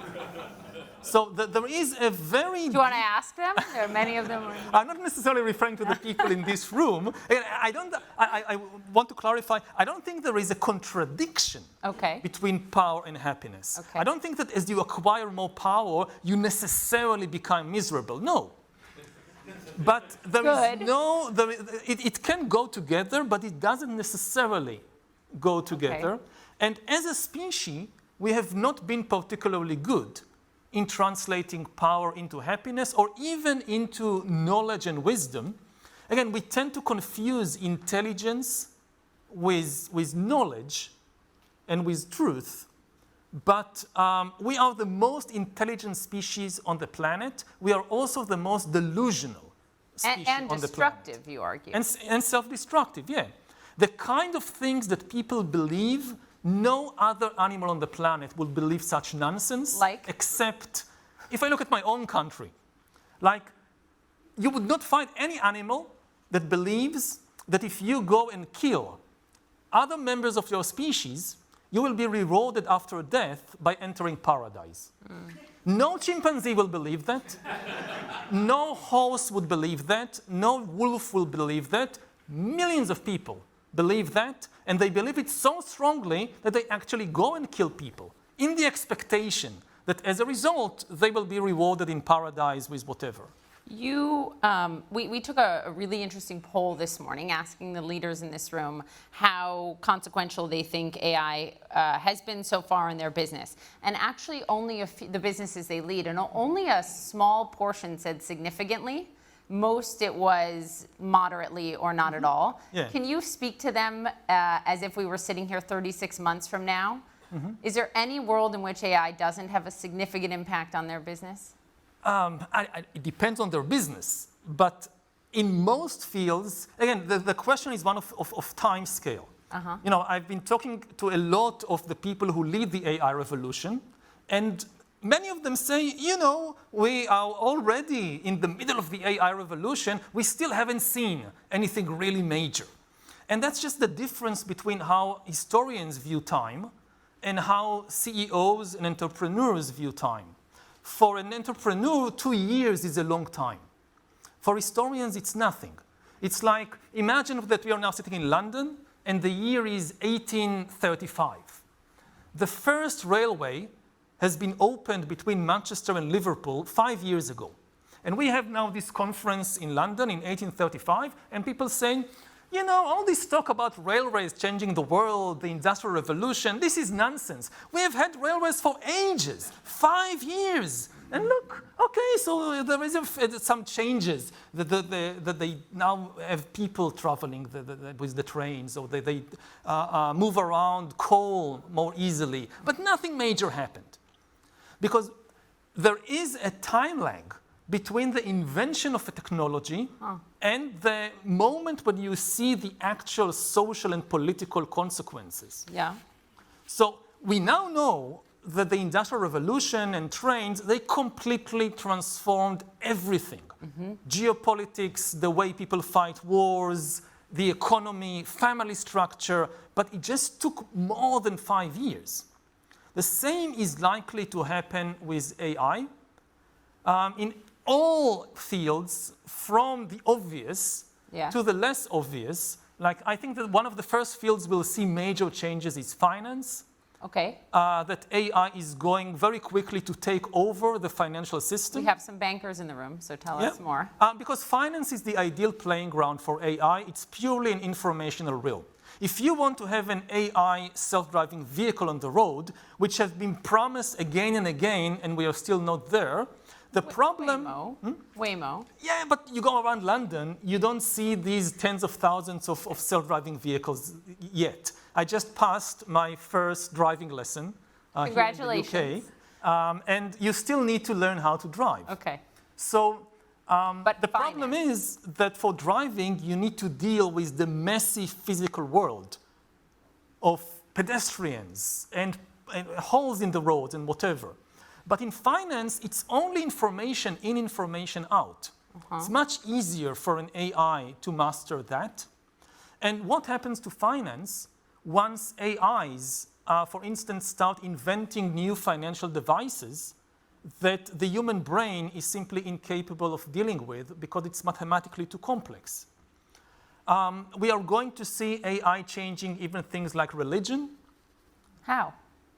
At least religions which are based on texts, like Judaism, Islam, and Christianity, they give ultimate authority to the text, not to any human being. Now, until today, humans were nevertheless the main authority in these religions because the texts could not speak. The Bible could not interpret itself. The Bible could not answer your questions, so you needed a human being as an intermediary. What happens when you have an AI text that can speak for itself? No Jewish rabbi can know all the texts of Judaism because there are too many of them. For the first time in history, there is something on the planet that is able to remember every single word in every writing of every rabbi in the last 2,000 years and talk back to you and explain and defend its views. So I have friends who are now working on building religious AIs that are meant to either augment or replace human religious leaders, especially in text-based religions. If the religion is not based on texts, it doesn't give authority to a text, it's a different story. Okay, but I go, and we're going to questions next. I'm going to come first to Mattia Moore if you want to raise your hand, and we'll get you a microphone. But I go and talk to my pastor at our church when I am going through a difficult time. I am never going to talk to ChatGPT like that. But it's an individual choice. So you think some will? I know that already millions of people do it. I mean, I know people who go for now AIs to get psychological counseling. Yes. That AI is their best friend, like teenagers. Something happened in school, they consult with, they tell the AI what happened and ask for advice about relationships. So let me get back to, and then the question is next, let me get back to what you said, though, about replacing jobs. This is really important, and you write and talk a lot about what you're worried about, what it becomes a useless class. That's what you've talked about. And it was 5 or 6 years ago, I interviewed Google CEO Sundar Pichai in Oklahoma in one of their data centers. We need many, many more of them now to power AI. And I remember asking him about AI. It was, people were talking about it a lot then, and he essentially told me, and I'm paraphrasing here, that if AI proves to be, quote, in his words, very disruptive to too many American jobs, he essentially said they would be open to slowing it down. Okay. I'm talking about this, not just Google, just writ large, these companies right now. If we are headed for what you're talking about, a potential useless class, many, interestingly, white-collar jobs, so it's getting a little bit more attention, perhaps, than when it replaced blue-collar jobs, which is a whole issue in and of itself. What do we do to make sure we as a society not only survive, but thrive? I want to emphasize that AI has enormous positive potential as well as dangerous potential. And I don't believe in historical or in technological determinism. You can use the same technology to create completely different kinds of societies.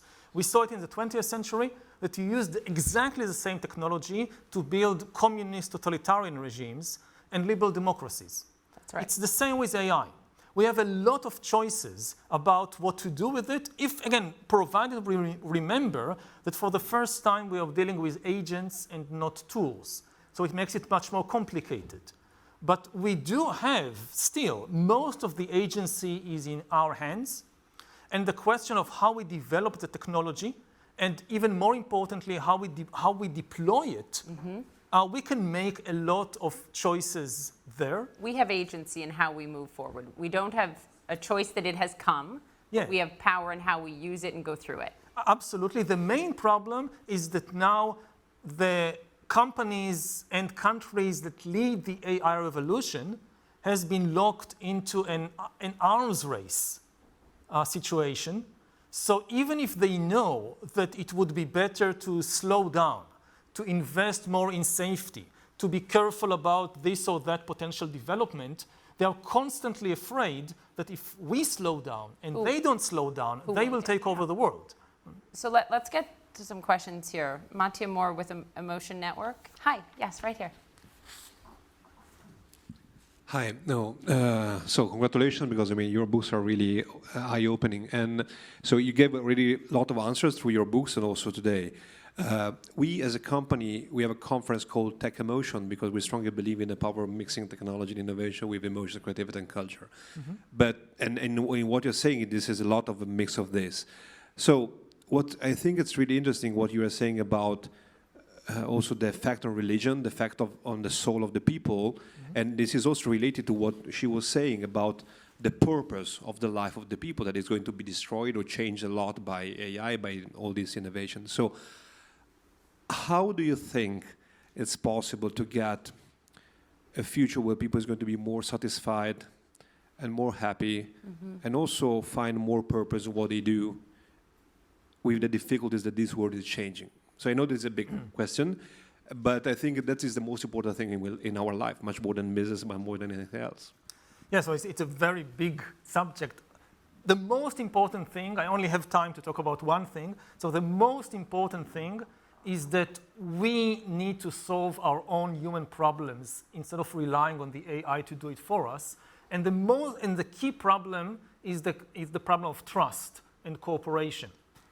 At the present moment, trust is collapsing all over the world, both between countries and within societies.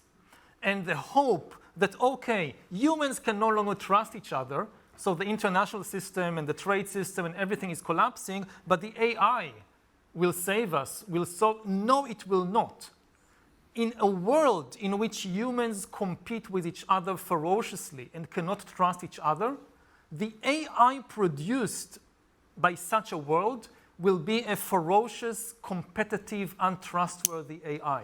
It's not possible for humans, as they engaged in this ferocious competition, to create benevolent, trustworthy AI. It will just not happen. So if you think about it, it's just a question of priority. We have now this big human trust problem, and we have the issue, how do we develop AI?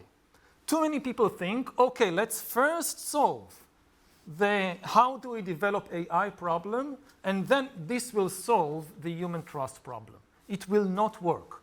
We need to get our priorities the other way. First solve the human trust problem, then together we can create benevolent AI.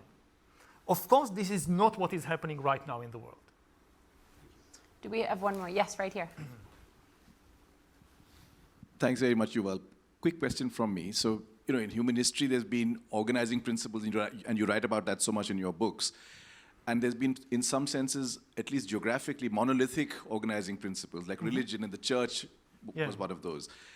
But when we talk about AI, we're not talking about something that is monolithic, right? There is no the AI. This is really effectively going to be multiple plethoras of AIs manifesting themselves. Absolutely. And in that context, when you describe AI replacing religion in some sense, I think the real question for me is, when you have no single organizing principle, there is no the AI that gets developed with any kind of intent, whether that intent is benevolent or otherwise, and there's all of these competing AIs that are effectively evolving fast, what does that world look like?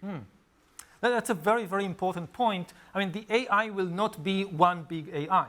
We are talking about potentially millions or billions of new AI agents with different characteristics, again, produced by different companies, different countries, everywhere. In the military, in the financial system, in the religious system. So you'll have a lot of religious AIs competing with each other. Which AI will be the authoritative AI rabbi for which currents of Judaism? And the same in Islam, and the same in Hinduism, and in Buddhism, and so forth. So you will have competition there. And in the financial system. And we just have no idea what the outcome will be. We have thousands of years of experience with human societies. What happens when millions of humans compete for economic power, for religious authority?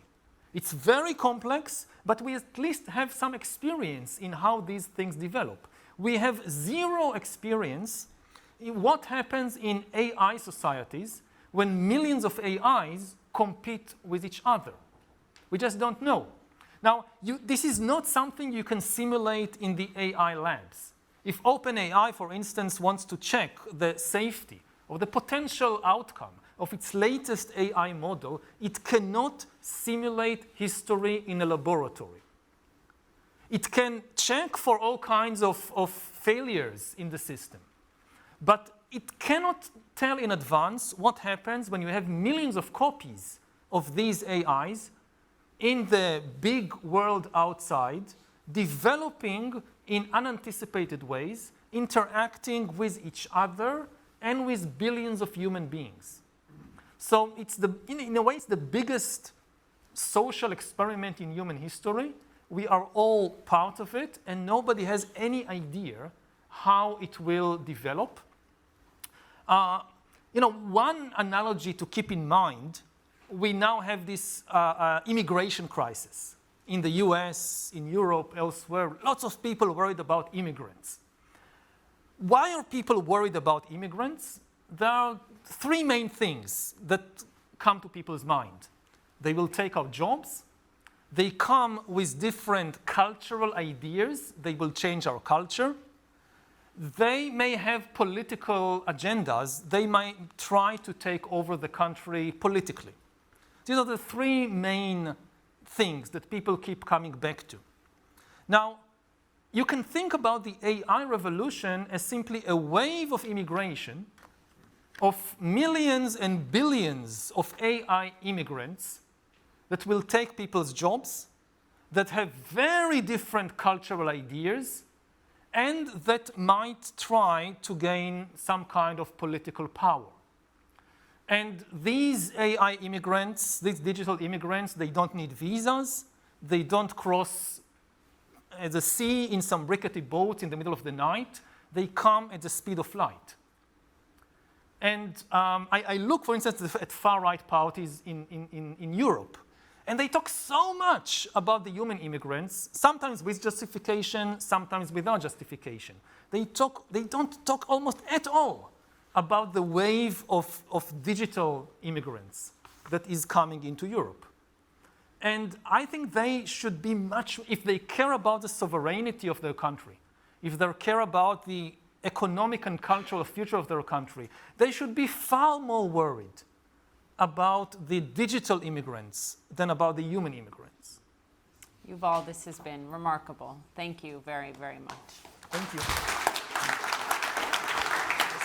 Thank you very, very much. I'll see you after.